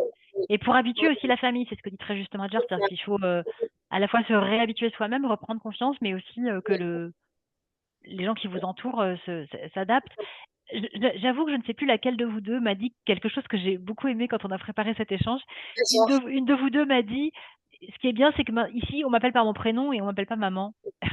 oui, Donc, il y a aussi une forme de reconnaissance de qui vous oui. êtes en tant que femme et pas seulement Sortir maman. de l'étiquette de maman, mère au foyer, tu sais pas faire autre chose que cuisiner, que faire les tâches ménagères. Ah bah aussi, si, bah, je sais faire autre chose que faire à manger et donc de m'occuper de mes enfants. Je sais faire autre chose. Et franchement, là, moi, je suis épanouie professionnellement. Eh ben, écoutez, merci beaucoup. Restez en ligne le temps que vous pouvez. Je sais qu'il y a des histoires d'enfants à récupérer à l'école, mais voilà, restez Oui, avec nous tant que vous pouvez. Il y aura pour les peut-être des enfants, questions je dois pour vous. récupérer à 16h30. Je suis On est, on chronométrée. est, on est dans le vif du sujet et c'est important qu'on vous laisse faire ça, mais en tout cas, restez avec nous si vous le pouvez. On a entendu le partage d'expérience et on les en remercie beaucoup de 2 salariés. Passons du côté maintenant des gens qui dirigent les entreprises à but d'emploi avec vous, Thierry Petonnet. Vous aussi, vous accueillez un certain nombre de salariés à temps partiel. Et est-ce que c'est le cas particulièrement pour des femmes ou est-ce que c'est assez peu genré, ça, cette idée de temps partiel? Alors, bonjour à tous et à toutes. Donc, nous, à la boîte d'à côté, donc on est bientôt 60, puisqu'on va intégrer 8 personnes le 1er octobre. On a un peu plus de femmes que d'hommes, contrairement à ce qui se passe au national, au niveau territoire zéro chômeur national. Mais bon, c'est les circonstances locales qui veulent ça. Il n'y a pas de sélection. Un peu plus d'hommes, vous Et voulez dire, que de femmes? plus d'hommes, pardon, plus d'hommes que Oui, de je femmes. me Oui. disais, Pardon, voilà. pardon. Un petit peu plus d'hommes que de femmes, mais c'est le hasard des rencontres qui a fait ça. Sur les temps partiels, on a autant d'hommes que de femmes qui sont en temps partiel. Pour les hommes, essentiellement pour des problèmes de santé. Pour les femmes, il y a les problèmes de santé, mais il y a aussi les notions de garde d'enfants. On a 3 ou 4 jeunes mamans qui prennent du temps partiel pour s'occuper de leurs enfants. Et cette Et histoire de crèche partagée en entreprise, là, qu'on évoquait dans la première table ronde, ça vous paraîtrait une hypothèse de travail intéressante de permettre aux mamans d'avoir des solutions de garde, soit au sein de l'entreprise, soit en la partageant avec des entreprises voisines? Ça a fait écho chez vous, ça? Ou c'est Alors, un peu c'est un utopique? sujet aussi sur Bléré, la garde des enfants. C'est peut-être aussi une des raisons, ça c'est un sujet qu'on s'est posé avec le comité local pour l'emploi, pourquoi on n'avait pas plus de femmes sur Bléré. Et c'est un des sujets qu'on est en train de regarder.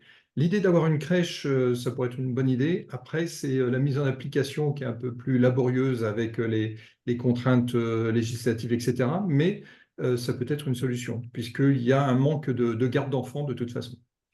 Alors, avec Espaction, on était en ville. Là, on est avec vous plutôt en milieu rural. Est-ce qu'il y a aussi des enjeux de questions de transport qui peut-être poseraient ou pas hein, plus de difficultés aux femmes qu'aux hommes, qui seraient moins véhiculés, qui auraient moins le permis ou que sais-je? Est-ce que ça entre en ligne de compte?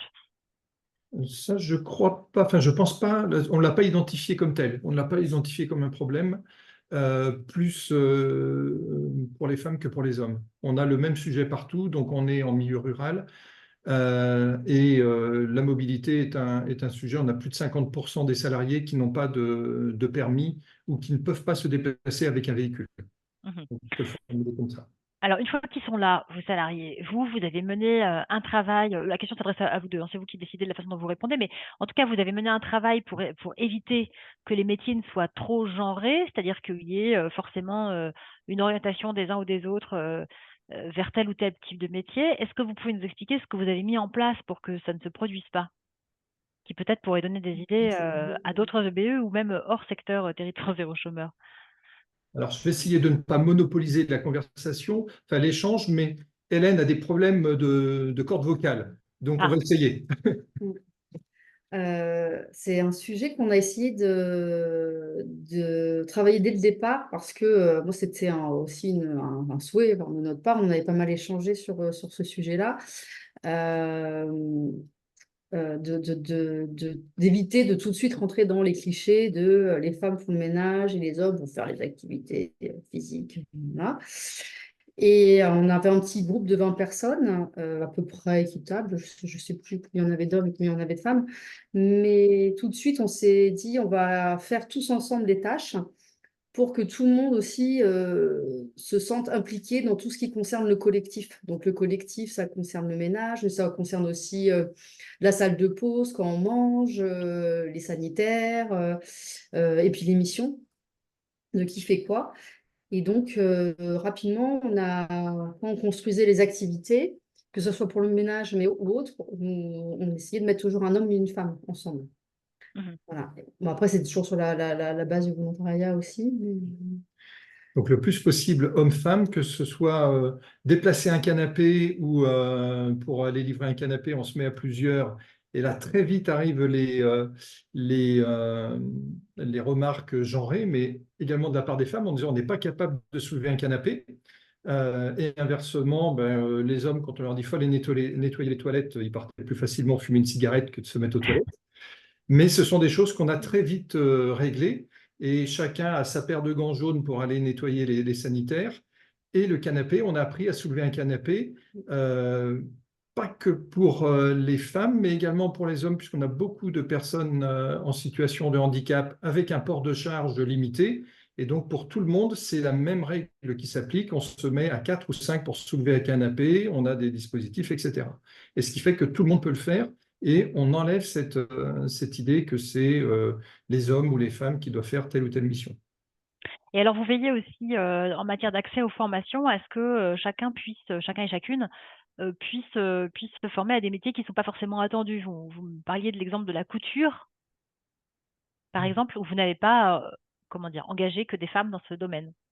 Non, mais on est parti des souhaits des salariés, c'est-à-dire qu'on a évoqué la formation couture, on a demandé aux personnes comme ça qui seraient intéressées, et naturellement, il y a des hommes en fait qui sont positionnés, on n'a pas cherché plus à dire il faut que ce soit bien qu'il y ait des hommes ou des femmes, c'est que naturellement, il y a des hommes qui se sont positionnés sur la formation. Et ça fait, vous avez l'impression que ça fait tomber des préjugés, un peu des stéréotypes? Je pense à ce qu'on se racontait sur la taille de pierre, par exemple. Est-ce que vous pouvez nous expliquer ça, l'un ou l'autre? Oui, alors on voit qu'il y a du travail encore à faire et je vous dis régulièrement, ça remonte à la surface en disant ah mais moi je suis une femme, je ne peux pas soulever ou moi je suis une femme, je ne peux pas faire ça ou voilà. Et je dirais peut-être, alors c'est mon côté homme peut-être qui va parler ici, c'est peut-être plus les femmes qui viennent voir en disant je ne peux pas le faire parce que je suis une femme que des hommes qui disent je ne peux pas le faire parce que je suis un homme. Et ça, c'est un sujet sur lequel on travaille. Et donc la taille de pierre, par exemple, il y a des femmes qui ont dit, nous, j'aimerais bien apprendre à tailler la pierre. On a du maraîchage, on a une forte majorité de femmes à l'activité de maraîchage, alors qu'on voit plutôt habituellement des hommes dans ce métier-là. Voilà, on travaille beaucoup. Enfin, la limite vient plutôt des individus et on voit quand même qu'on a réduit cet écart très fortement. Et pour réduire cet écart et pour travailler sur tous ces sujets, est-ce que vous-même, vous avez eu besoin d'être accompagné, guidé? Je sais que l'ARACT, donc l'Agence régionale de l'amélioration des conditions de travail, propose des formations qui peuvent ne pas être forcément très onéreuses. Est-ce que ce sont des choses qui vous ont été utiles à vous? Est-ce que vous en recommandez? Enfin, je veux dire, je ne vous demande pas de me recommander dans le catalogue de formation, mais est-ce que vous pensez que voilà, il faut peut-être faire un effort aussi d'acculturation de chacun d'entre nous? Quand on a monté le projet, je me suis pas mal intéressée effectivement à ces questions-là et j'ai été chercher des ressources parce que j'avais l'impression, enfin, j'imaginais un peu le pire, donc j'avais envie d'être un peu outillée pour la suite. Et finalement, ça s'est assez bien passé, on n'a pas eu trop de soucis, donc on n'a pas eu pour le moment en tout cas trop besoin de s'outiller et ni de se former. Mais effectivement, la RACT propose plein d'outils, là je les ai listés et je suis allée en chercher. Mais en tout cas, ce qui est sûr, c'est qu'au quotidien, il y a un truc qu'on fait auquel on est vigilant, c'est qu'on essaye de ne pas laisser des phrases sexistes ou des stéréotypes, des clichés véhiculés sans rien dire, en fait. C'est-à-dire que quand on entend des choses, des gens qui ont tendance à être tout le temps faire des blagues un peu sexistes, ou même si c'est sur le ton de la rigolade, dire bah ça peut blesser des personnes. Toi, tu me prends peut-être ça sur le ton de la rigolade. Alors, je dis ça, on ne le dit pas à chaque fois, mais si c'est répétitif, on se rend compte que les personnes ont tendance à avoir ce type d'attitude. On ne laisse pas courir, puis on intervient aussi. Et ça, on est tous vigilants là-dessus, et tous les encadrants ont cette même posture. On est tous un petit peu d'accord. Alors, on a la chance d'être avec des hommes déconstruits, mais Ou ça compte reconstruit. aussi. Mais ça veut dire aussi que ça a compté, nous, quand on a recruté les collègues. C'est-à-dire que, alors on n'a jamais posé la question comme ça, mais je pense que c'était un peu inconscient aussi dans le feeling, comment les personnes se positionnaient. Et En fait, c'est construire une culture, je vais y arriver, pardonnez-moi, c'est construire une culture d'entreprise, de ce que j'entends. oui, Oui. oui, oui, oui, c'est ça. Ça fait partie de toute façon, ça fait partie du règlement intérieur, ça fait partie de la loi. Donc, nous, quand les salariés arrivent, on lit tout le règlement intérieur. Je prends un temps, alors je ne lis pas toutes les lignes, mais dans les grandes lignes. Et déjà, j'insiste fortement sur qu'est-ce que c'est le harcèlement moral, le harcèlement sexuel. Et je suis un peu ferme, j'avoue, dès le premier jour, de se dire, ah, celle-là, elle est un peu, voilà, c'est une féministe, hein. D'ailleurs, j'ai déjà été traitée de féministe, mais c'est pas grave. Et j'explique qu'ici, effectivement, ça fait partie de la loi. C'est pas moi qui l'invente, c'est pas moi qui suis un peu euh, Pointilleuse. comment? Pointilleuse. Ouais, ou un peu uberlu à dire, ouais, non, c'est la loi. La loi, elle dit ça. Donc, très concrètement, la loi dit ça. Donc, si vous ne respectez pas ça, vous êtes hors la loi. Donc, vous ne respectez pas le règlement intérieur, donc vous ne respectez pas, voilà, les règles de l'entreprise. Donc, ça vient pas que de nous. C'est national, ça tend aussi, enfin voilà. Puis bon, c'est malheureusement l'actualité de jour en jour, voilà. Mais voilà, donc ça, c'est aussi, en fait, c'est au quotidien. C'est qu'est-ce qu'on fait? Parce que les paroles, c'est bien, mais il n'y a rien de mieux que la pratique. Et ça se prouve, en fait, qu'on a ces convictions-là. Et ça se prouve par nos pratiques et par l'attitude des encadrants. Et qu'est-ce qui est acceptable et pas acceptable? Et c'est ça aussi dans les blagues. Qu'est-ce qu'on peut dire, jusqu'où on peut aller, et est-ce que c'est OK pour tout le monde avec ça? Alors, je me doute bien que quand j'ai le dos tourné, il y a quand même des blagues sexistes, hein. En tout cas, pas devant nous. C'est pas OK de dire ça devant nous. Il y a une question qui a été posée dans l'onglet questions-réponses qui peut-être peut vous amener à réagir. Il peut arriver que les femmes soient aussi victimes de discrimination en cas de lié à leur religion, au sens où un homme peut être pratiquant sans forcément que ça se voit. Une femme, parfois, va porter le voile pour la même pratique religieuse. Est-ce que ça vous a posé problème à vous? Et on peut aussi peut-être interroger Asia et Adja sur ce sujet-là du point de vue des salariés. Comment est-ce qu'on peut articuler ça? Est-ce que ça peut être, de même qu'on parlait tout à l'heure de la difficulté que pouvait représenter un handicap invisible, est-ce que le souhait de pratiquer quelque chose qui va, comment dire, impliquer le port de quelque chose qui se voit peut être discriminant? Alors nous, à Bléré, on n'a pas eu cette question-là parce qu'elle ne s'est pas présentée. On n'a pas de problème de religion. On n'a pas eu du tout le sujet. Donc, on n'est pas confronté à ça. Voilà. Afia et Adjar, je veux bien que vous nous disiez si vous, dans votre entreprise, il y a eu des questionnements autour de ce sujet ou pas du tout, et quelles solutions ont pu être imaginées pour ne discriminer personne? Alors, je vais prendre la parole. Oui. Moi, dans mon cas, clairement, j'ai rencontré des difficultés dans l'accès au marché du travail à cause de mon voile, parce que j'ai un bac +5 en droit. Ici, à SP Action, j'ai pu intégrer l'EBE parce qu'il n'y avait aucune condition, c'est l'emploi sans aucune condition, en fait. C'est premier arrivé, premier servi, entre guillemets. Et ça s'est bien passé là, mais qu'est-ce qu'on pourrait imaginer pour que ce soit moins discriminant ailleurs? Vous y avez réfléchi? Ou vous avez subi et voilà, sans trouver une solution? Non? Pas de Non, pas d'idée? C'est compliqué, hein, on oui, vous oui, demande pas de résoudre un problème national à vous toute seule. voilà, oui, encore une fois, personnellement, à mon échelle, je profite de cette occasion pour faire valoir mes compétences et être un peu plus crédible par la suite avec mon CV.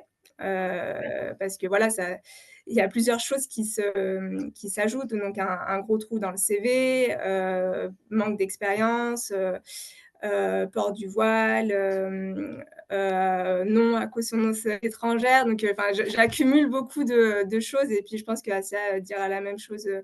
Voilà, on n'est pas les seuls dans cette situation-là, oui, c'est un sujet. Mmh. Asia, justement, vous voulez réagir à cette question? Concernant le port de voile, moi, j'ai jamais eu de problème concernant mon foulard. J'ai travaillé chez les particuliers, mais j'avais toujours un petit foulard sur ma tête, mais j'ai jamais eu de personnes vraiment racistes qui me repoussaient ou m'ont refusé de travailler chez elles pour ce sujet-là. Je, voilà. Donc en fait, moi, euh, un bout de tissu, pour moi, je ne comprends pas pourquoi tant de débats sur un bout de tissu. Au lieu de juger les compétences, le savoir-faire, le parcours professionnel et les études, on juge un bout de tissu. Là, moi, franchement, là, je comprends pas. Dans ma tête, je comprends pas pourquoi les gens, ils bloquent pour un bout de tissu. Et ici, à SP Action, on a eu le plaisir que notre directeur il est ouvert à ces sujets-là de religion. On a beaucoup de salariés avec le foulard. Donc, franchement, on se sent comme une personne entière quand on vient travailler ici. On ne juge pas pour nos apparences, pour un bout de tissu. Pour moi, franchement, moi, je ne comprends pas les réactions des gens. Euh, on a eu le plaisir d'avoir un directeur compréhensible. On ne nous a jamais fait la remarque pourquoi vous le faites. Donc, on respecte notre religion. Donc, franchement, moi, ça me donne que de plus pour m'investir plus, pour me donner à fond. Et ben voilà Donc, encore quelque chose qui pourrait être reproduit ailleurs. Ça fait partie des choses qui pourraient être mises en place ailleurs. La tolérance, finalement, parce que c'est ça dont il s'agit. C'est la seule sur arme face à ce genre de sujet. respecter la religion de chacun, c'est tout. Merci, merci mesdames pour votre témoignage. Clara, du coup, les centres d'information et aux femmes et aux familles dont vous êtes peuvent apporter une information sur bien des domaines. Est-ce que ça fait partie des sujets que vous pouvez aborder ou quelles sont voilà, les grandes thématiques sur lesquelles vous pouvez être sollicité à juste raison par les salariés EES? Bonjour Sophie, bonjour à toutes et tous et merci beaucoup pour cette invitation à cette table ronde. Peut-être oui, voilà, vous dire un mot sur le réseau des CIDFF et la manière dont il fonctionne. Donc ce réseau, il existe depuis plus de 50 ans et les CIDFF ont une mission d'intérêt général qui leur est confiée par l'État, qui vise à favoriser l'autonomie sociale et professionnelle des femmes et à promouvoir l'égalité entre les femmes et les hommes. Donc, chaque année, les CIDFF, ils accompagnent plus de 100 000 femmes sur l'ensemble du territoire national et ils sont présents un petit peu partout. On en a 98 en tout, donc ce qui donne un CIDFF par département. Et donc, Oui, allez-y. Pardon. Les champs d'action des CIDFF sont variés. Le premier domaine d'intervention, c'est vraiment l'accès des femmes à leurs droits. Donc, ça, c'est on va dire la première jambe des CIDFF. Et puis, la seconde jambe des CIDFF, c'est vraiment l'insertion socio-professionnelle comme clé de l'émancipation des femmes. Et donc, pour accompagner les femmes qui se rendent dans les CIDFF, on a des équipes pluridisciplinaires donc, qui sont composées à la fois de juristes, de conseillères en insertion socio-professionnelle, de psychologues, de travailleuses sociales, etc. Et on le voit bien dans les témoignages, effectivement, c'est une question de reconnaissance, de place dans la société. Enfin, vous portez le même message finalement que les témoignages qu'on a pu entendre. Oui, tout à fait. Et alors, ce qui est vraiment intéressant, c'est pour vous parler un petit peu de l'approche des CIDFF, c'est de travailler dans le cadre d'une approche globale. C'est-à-dire que les CIDFF et notamment les services emploi ne vont pas faire de l'emploi à tout prix. Le but, c'est pas l'insertion professionnelle à tout prix, mais c'est de travailler avec les femmes à co-construire un projet professionnel qui va être adapté à leur projet de vie. Donc, c'est pour ça aussi qu'on se distingue un petit peu des dispositifs de droit commun comme France Travail, qu'on agit plutôt en complémentarité avec eux, parce que l'idée, c'est vraiment de pouvoir accompagner les femmes dans tous les aspects de leur vie et lever l'ensemble ce qu'on appelle les freins à l'emploi qu'elles peuvent rencontrer, dont je pourrais parler un petit peu plus tard. Non, mais allez-y, ce que j'allais dire, d'ailleurs, dans vos recommandations, il n'y a pas seulement des recommandations qui sont liées à l'emploi, mais aussi justement aux autres domaines de la vie privée et personnelle qui sont indissociables. Oui, exactement. En fait, Nous, on fait un travail tous les ans de remontée de ce que nos professionnels de terrain nous disent. Et on a répertorié justement les principaux freins que rencontrent les femmes, les principaux freins qu'elles rencontrent à l'emploi, donc les principaux freins sur lesquels elles ont besoin d'un accompagnement par les CIDFF. Et le premier frein qu'elles rencontrent, il est lié au manque de confiance en soi. Donc, le manque d'estime de soi, manque de confiance en soi. Et c'est pour ça que finalement, les premiers ateliers que vont mettre en place les CIDFF, ce sont des ateliers qui visent au renforcement de l'estime de soi, qui peuvent prendre vraiment plusieurs formes. Ça peut être, par exemple, de l'art-thérapie. Et en plus, du manque de confiance en soi à l'autocensure dont on parlait tout à l'heure, il n'y a qu'un pas, on est d'accord, hein. Exactement, ça recoupe un petit peu ce qui a pu être dit dans les précédentes interventions. Deuxième chose, pardon, je vous ai coupé la parole, allez-y. Non, je poursuis comme ça donnera ça permet de donner un aperçu un peu d'ensemble des freins que rencontrent les femmes que l'on accompagne à l'emploi. Le deuxième frein qu'elles rencontrent, c'est un frein d'ordre financier, donc notamment pour tout ce qui va être le financement de formation. Le troisième frein, et ça va recouper aussi ce qui a pu être dit plus tôt, il est lié à la garde d'enfants. Donc, nous, il faut savoir que 69% des femmes que l'on accompagne dans les services emploi des CIDFF sont des femmes en situation de monoparentalité, donc qui élèvent leur enfant seul. Et c'est pour ça qu'on développe des actions, ça peut être aussi une recommandation, des actions qui permettent des solutions de garde d'enfants pendant que les femmes suivent des ateliers qui visent à travailler sur leurs projets socio-professionnels. Ça, c'est l'accompagnement en direction des personnes elles-mêmes. Est-ce que vous avez aussi un peu des velléités d'essayer d'aider le privé à faire un peu mieux? On disait tout à l'heure avec Clément Viader qu'il y avait aussi une nécessité, on va dire, des entreprises et du secteur privé de s'emparer du sujet. Est-ce que vous essayez, vous, à votre échelle, même si ce n'est pas votre rôle premier, de convaincre?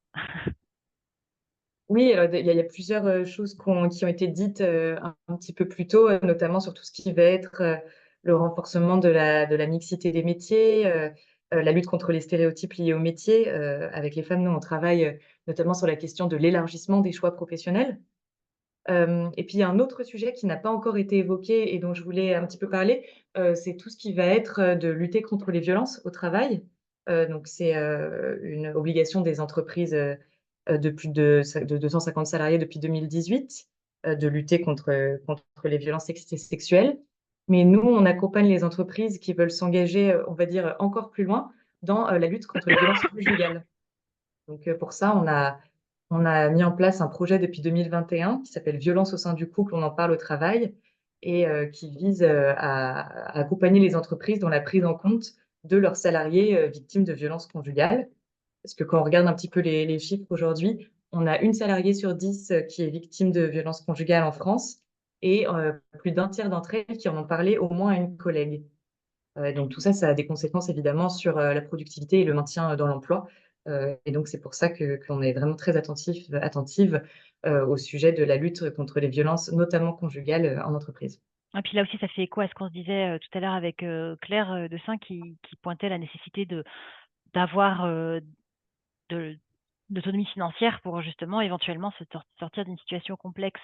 On a une question qui est arrivée aussi dans l'onglet qui vous est adressée plus en tant que CIDFF que directement sur ce que vous pouvez faire en direction des femmes. Est-ce que vous êtes à même aussi, en dehors de cet accompagnement des femmes, d'aider des associations qui sont sur le droit à l'emploi, qui militent pour le droit à l'emploi, à lever des fonds pour mener à bien leurs actions? Est-ce que c'est aussi un de vos domaines de compétences?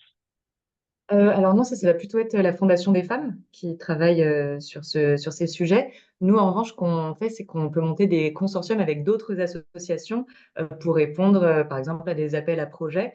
Et donc, on est en partenariat, évidemment, avec de nombreuses associations de terrain, que ce soit dans le champ de l'emploi ou même dans d'autres domaines, par exemple, en partenariat avec le Mouvement d'Uni, ce genre d'associations de terrain, ou avec France Victimes sur l'accès au droit de manière plus générale.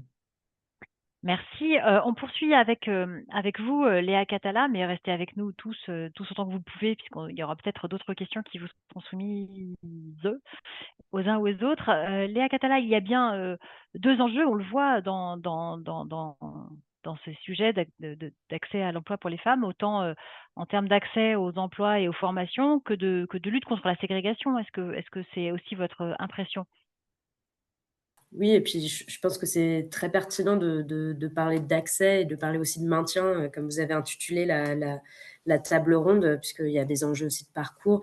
Donc oui, enfin, je pense qu'à mon sens, il y a vraiment l'enjeu de lutter, on a évoqué le terme de ségrégation professionnelle, mais donc d'agir sur la mixité des métiers, puisque voilà, on a je sais pas, 4% du nombre d'artisans qui sont des femmes, 10% des conducteurs qui sont des conductrices. Voilà, on a vraiment des chiffres sur certains métiers qui sont liés vraiment à des croyances limitantes au niveau à la fois des individus, à la fois des personnes qui orientent, des prescripteurs. Donc, notamment, on a évoqué France Travail, mais voilà, ça va sur tous les acteurs de l'insertion et de l'emploi.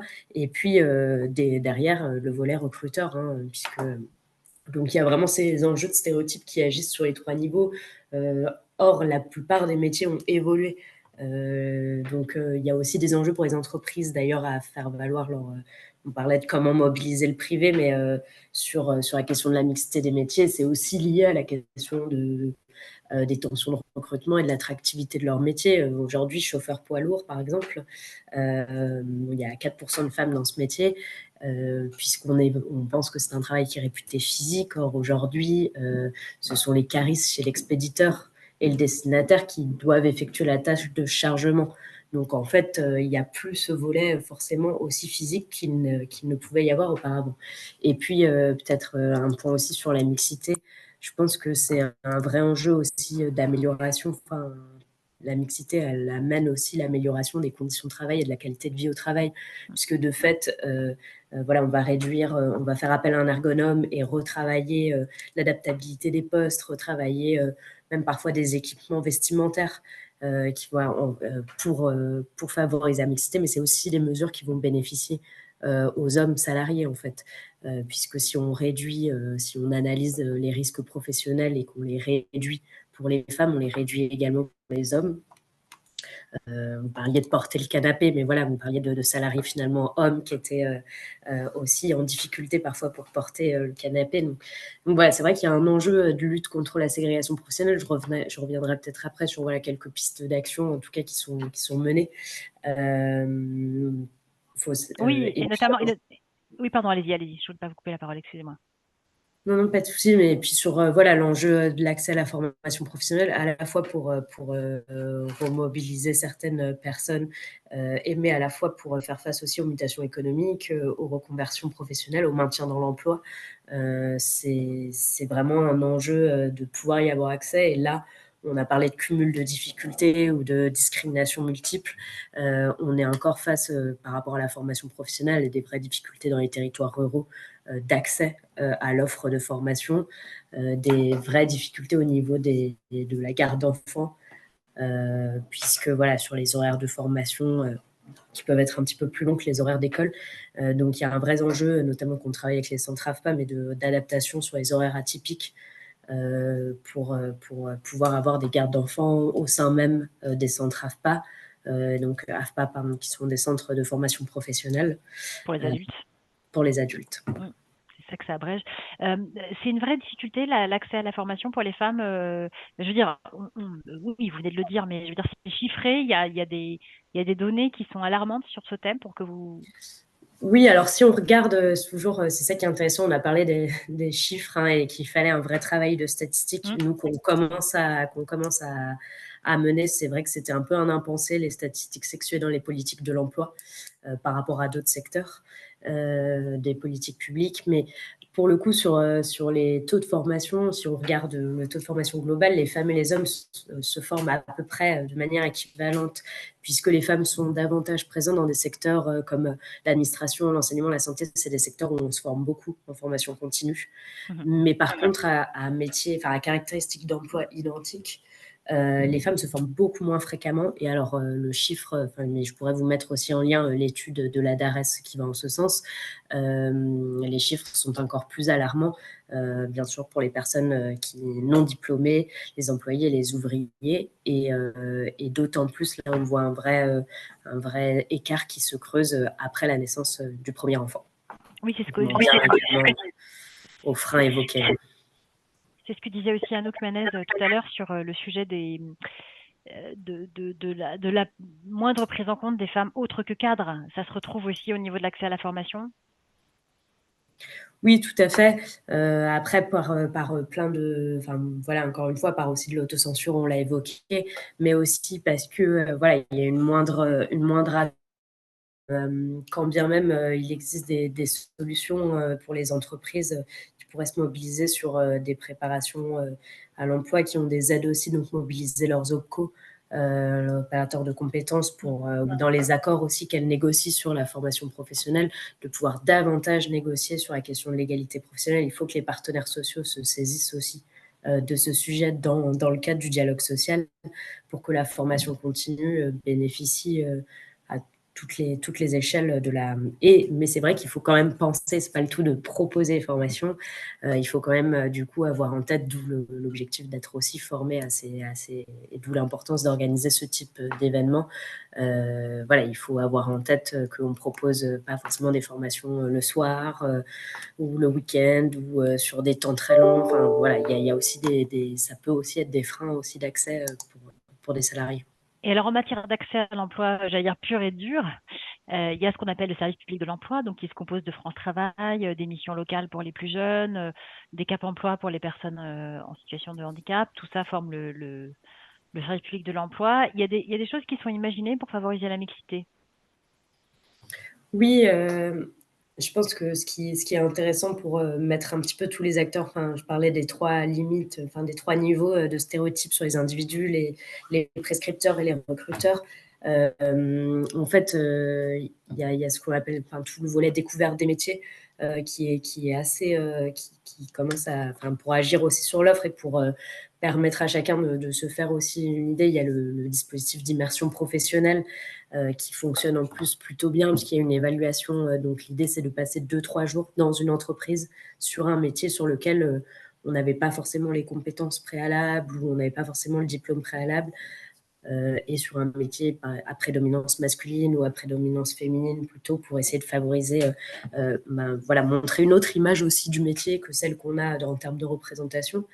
Et en fait, l'évaluation qui date d'il y a 2 ans montre qu'en plus, 12 mois après la fin de l'immersion, le taux d'accès à l'emploi des bénéficiaires était de 72% contre 55% sur une population témoin.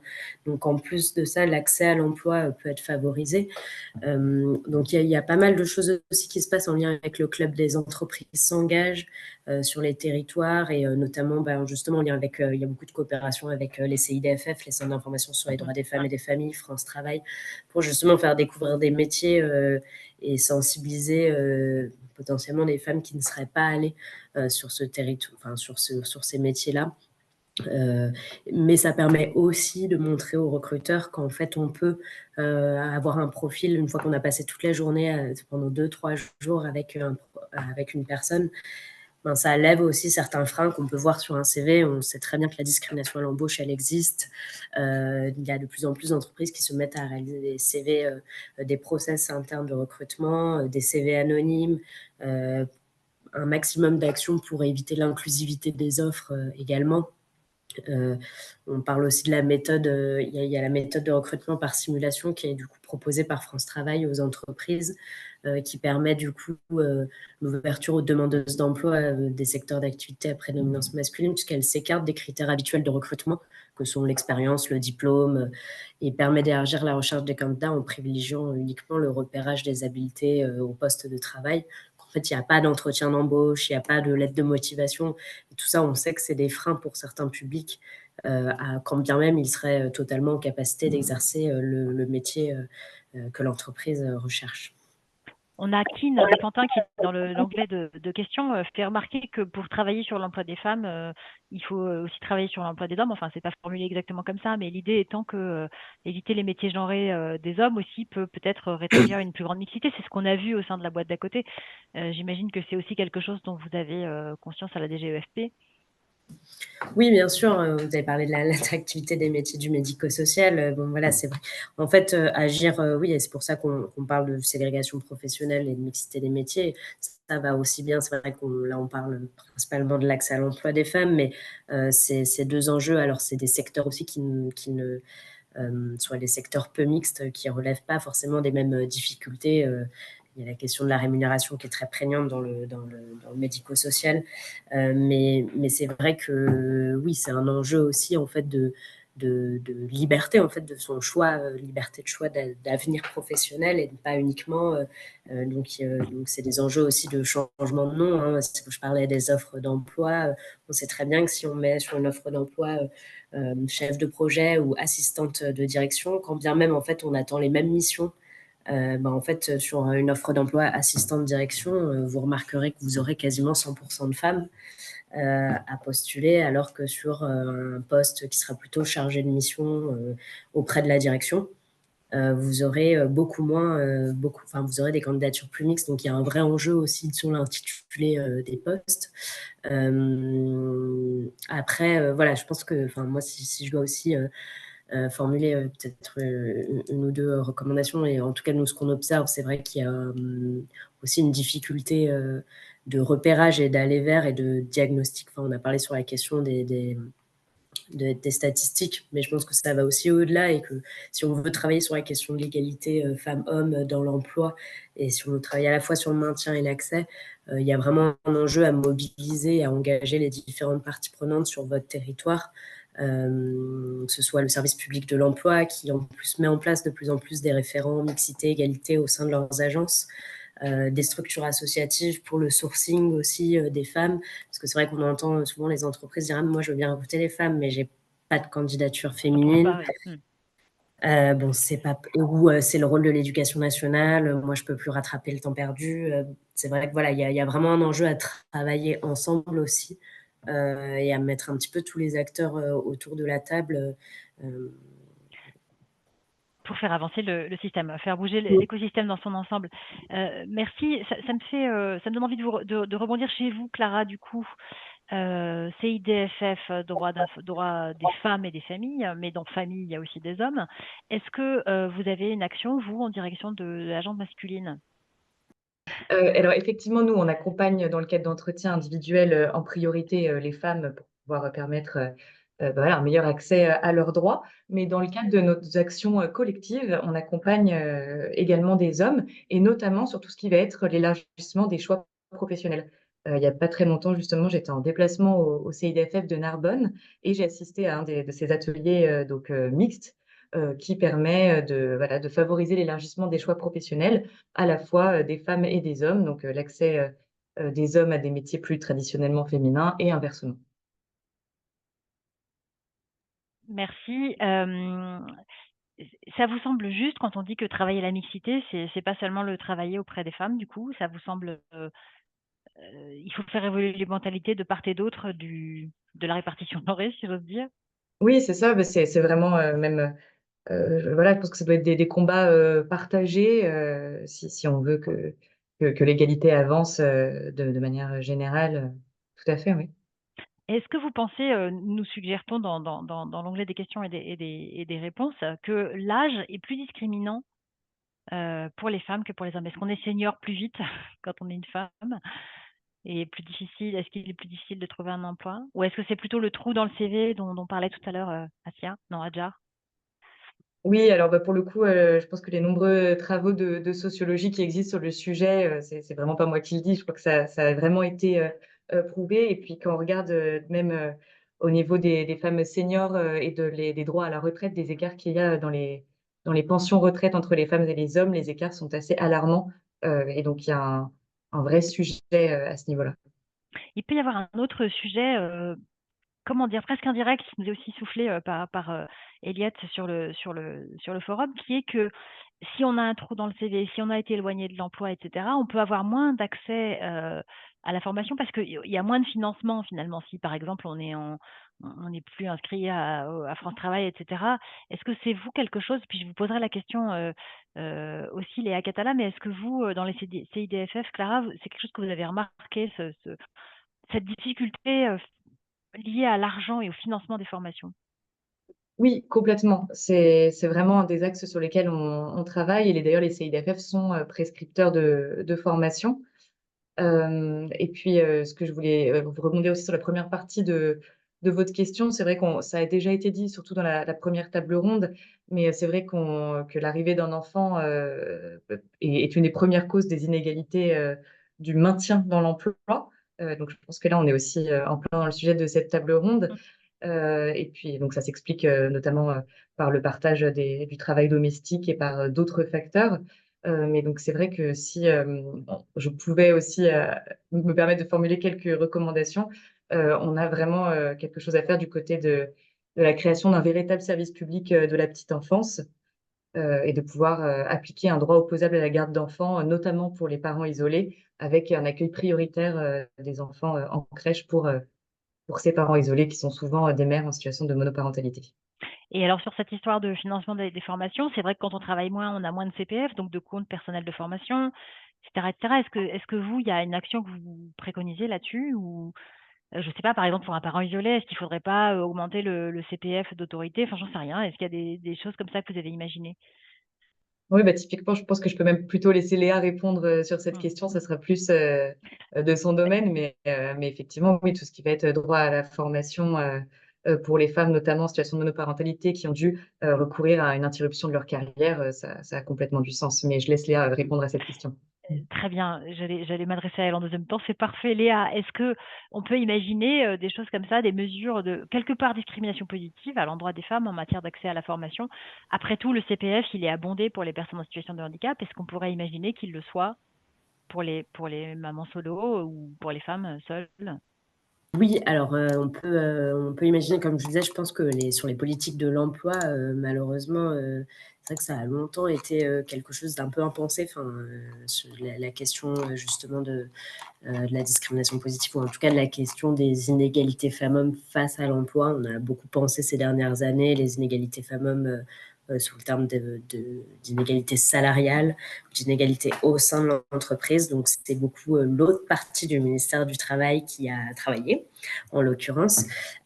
Sur la question de la formation, il y a des choses, bon, c'est bien sûr des choses qui sont envisageables et je pense sur lesquelles il faut aussi voilà, que l'ensemble des acteurs aussi se saisissent, puisque c'est pas forcément une priorité aujourd'hui des différents gouvernements que l'on a pu avoir.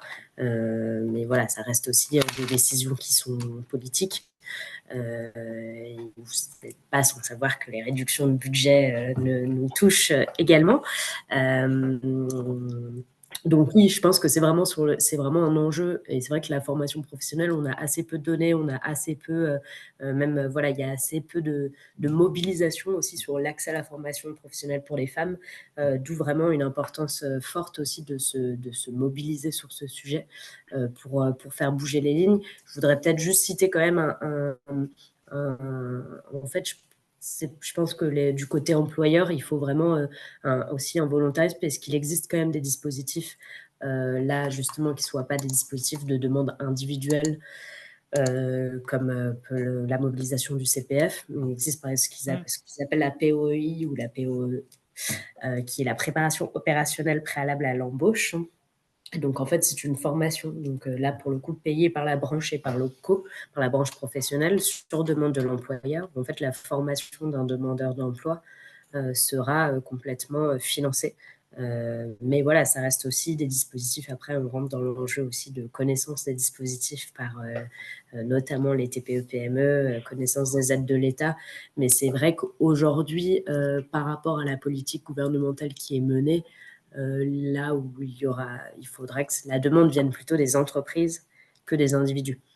Oui, c'est ça, vous parliez aussi de la mobilisation de l'écosystème tout à l'heure. Il y a quelqu'un qui fait remarquer sur le chat qu'il y a des opérations sur son territoire qui sont menées pour essayer de conduire des femmes à s'intéresser au métier de l'industrie, et qui dit pourquoi est-ce qu'on ne ferait pas la même chose pour intéresser des hommes au métier du soin, etc. Ça, c'est des choses qui peuvent être imaginées localement, peut-être des actions pour ne pas tout attendre des pouvoirs publics et de l'État, dont on sait que ça peut être un petit peu hasardeux, surtout en ce moment. Est-ce que localement, il y a des choses qui sont imaginables?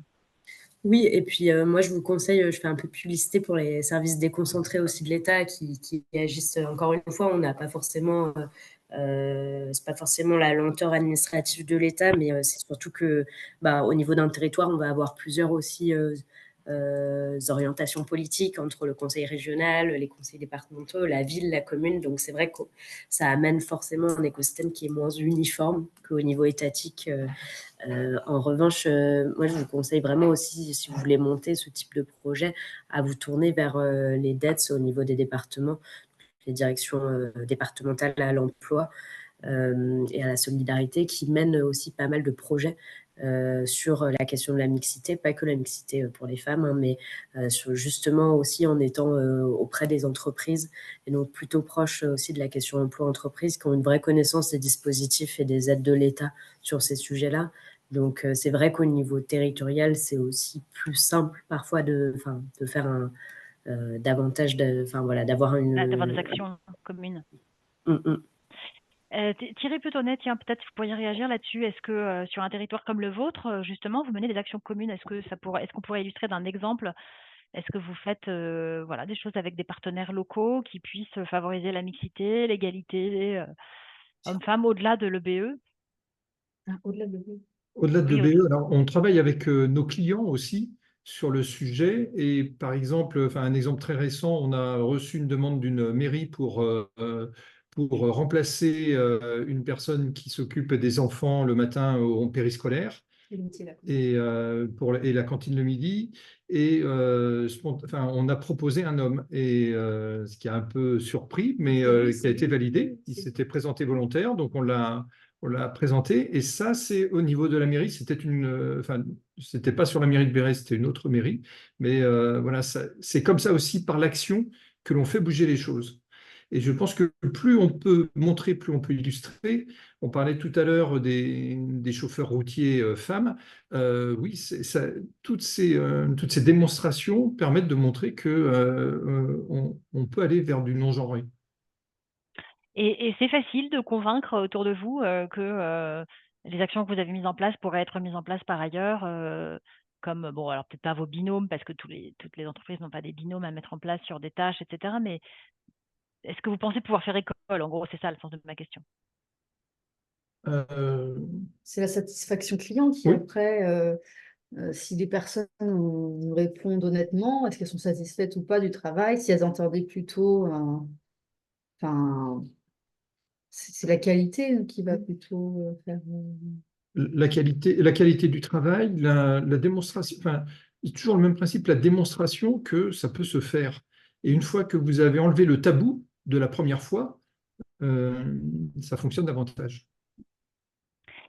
Très bien. Bah, écoutez, merci à tous. Est-ce que quelqu'un a envie de dire une dernière chose qu'on aurait manqué? Sinon, il nous reste à vous remercier dans l'ensemble. Mais est-ce que quelqu'un aurait eu envie de réagir sans que je l'ai sollicité? C'est pas toujours facile de le percevoir quand on est tous à distance. Moi, je pense que c'était assez complet, tout ce qui a été dit, et que vraiment, on a tous des personnes qui savent très bien qu'on peut rendre possible, que jamais il faut dire que c'est impossible, il faut toujours dire c'est possible et comment faire pour que ce soit possible. S'il y a des cas qui se présentent qui semblent un peu difficiles, c'est notre cas, nous, pour les femmes handicapées, parfois on nous dit, ah ben non, c'est pas possible, on peut pas vous donner ceci, on peut pas vous donner cela. Mais non, montrer comment faire pour que ce soit possible. C'est une belle conclusion. Comment faire pour que ce soit possible? C'est ce que nous avons essayé de démontrer au travers de cette université d'été 2024 de Territoire zéro chômeur de longue durée. Merci beaucoup à vous tous aux participants d'abord, à Territoire zéro chômeur de longue durée, pour nous avoir amenés à réfléchir sur cette question de l'accès à l'emploi des femmes, et puis à vous tous qui vous êtes connectés, que vous ayez pu ou non poser vos questions, que vous les ayez posées ou non, que je les ai reprises dans ma voix ou non. On a tout lu, on a été attentif à tout, on a essayé de donner la parole au maximum de personnes à travers vos remarques. Merci et à bientôt.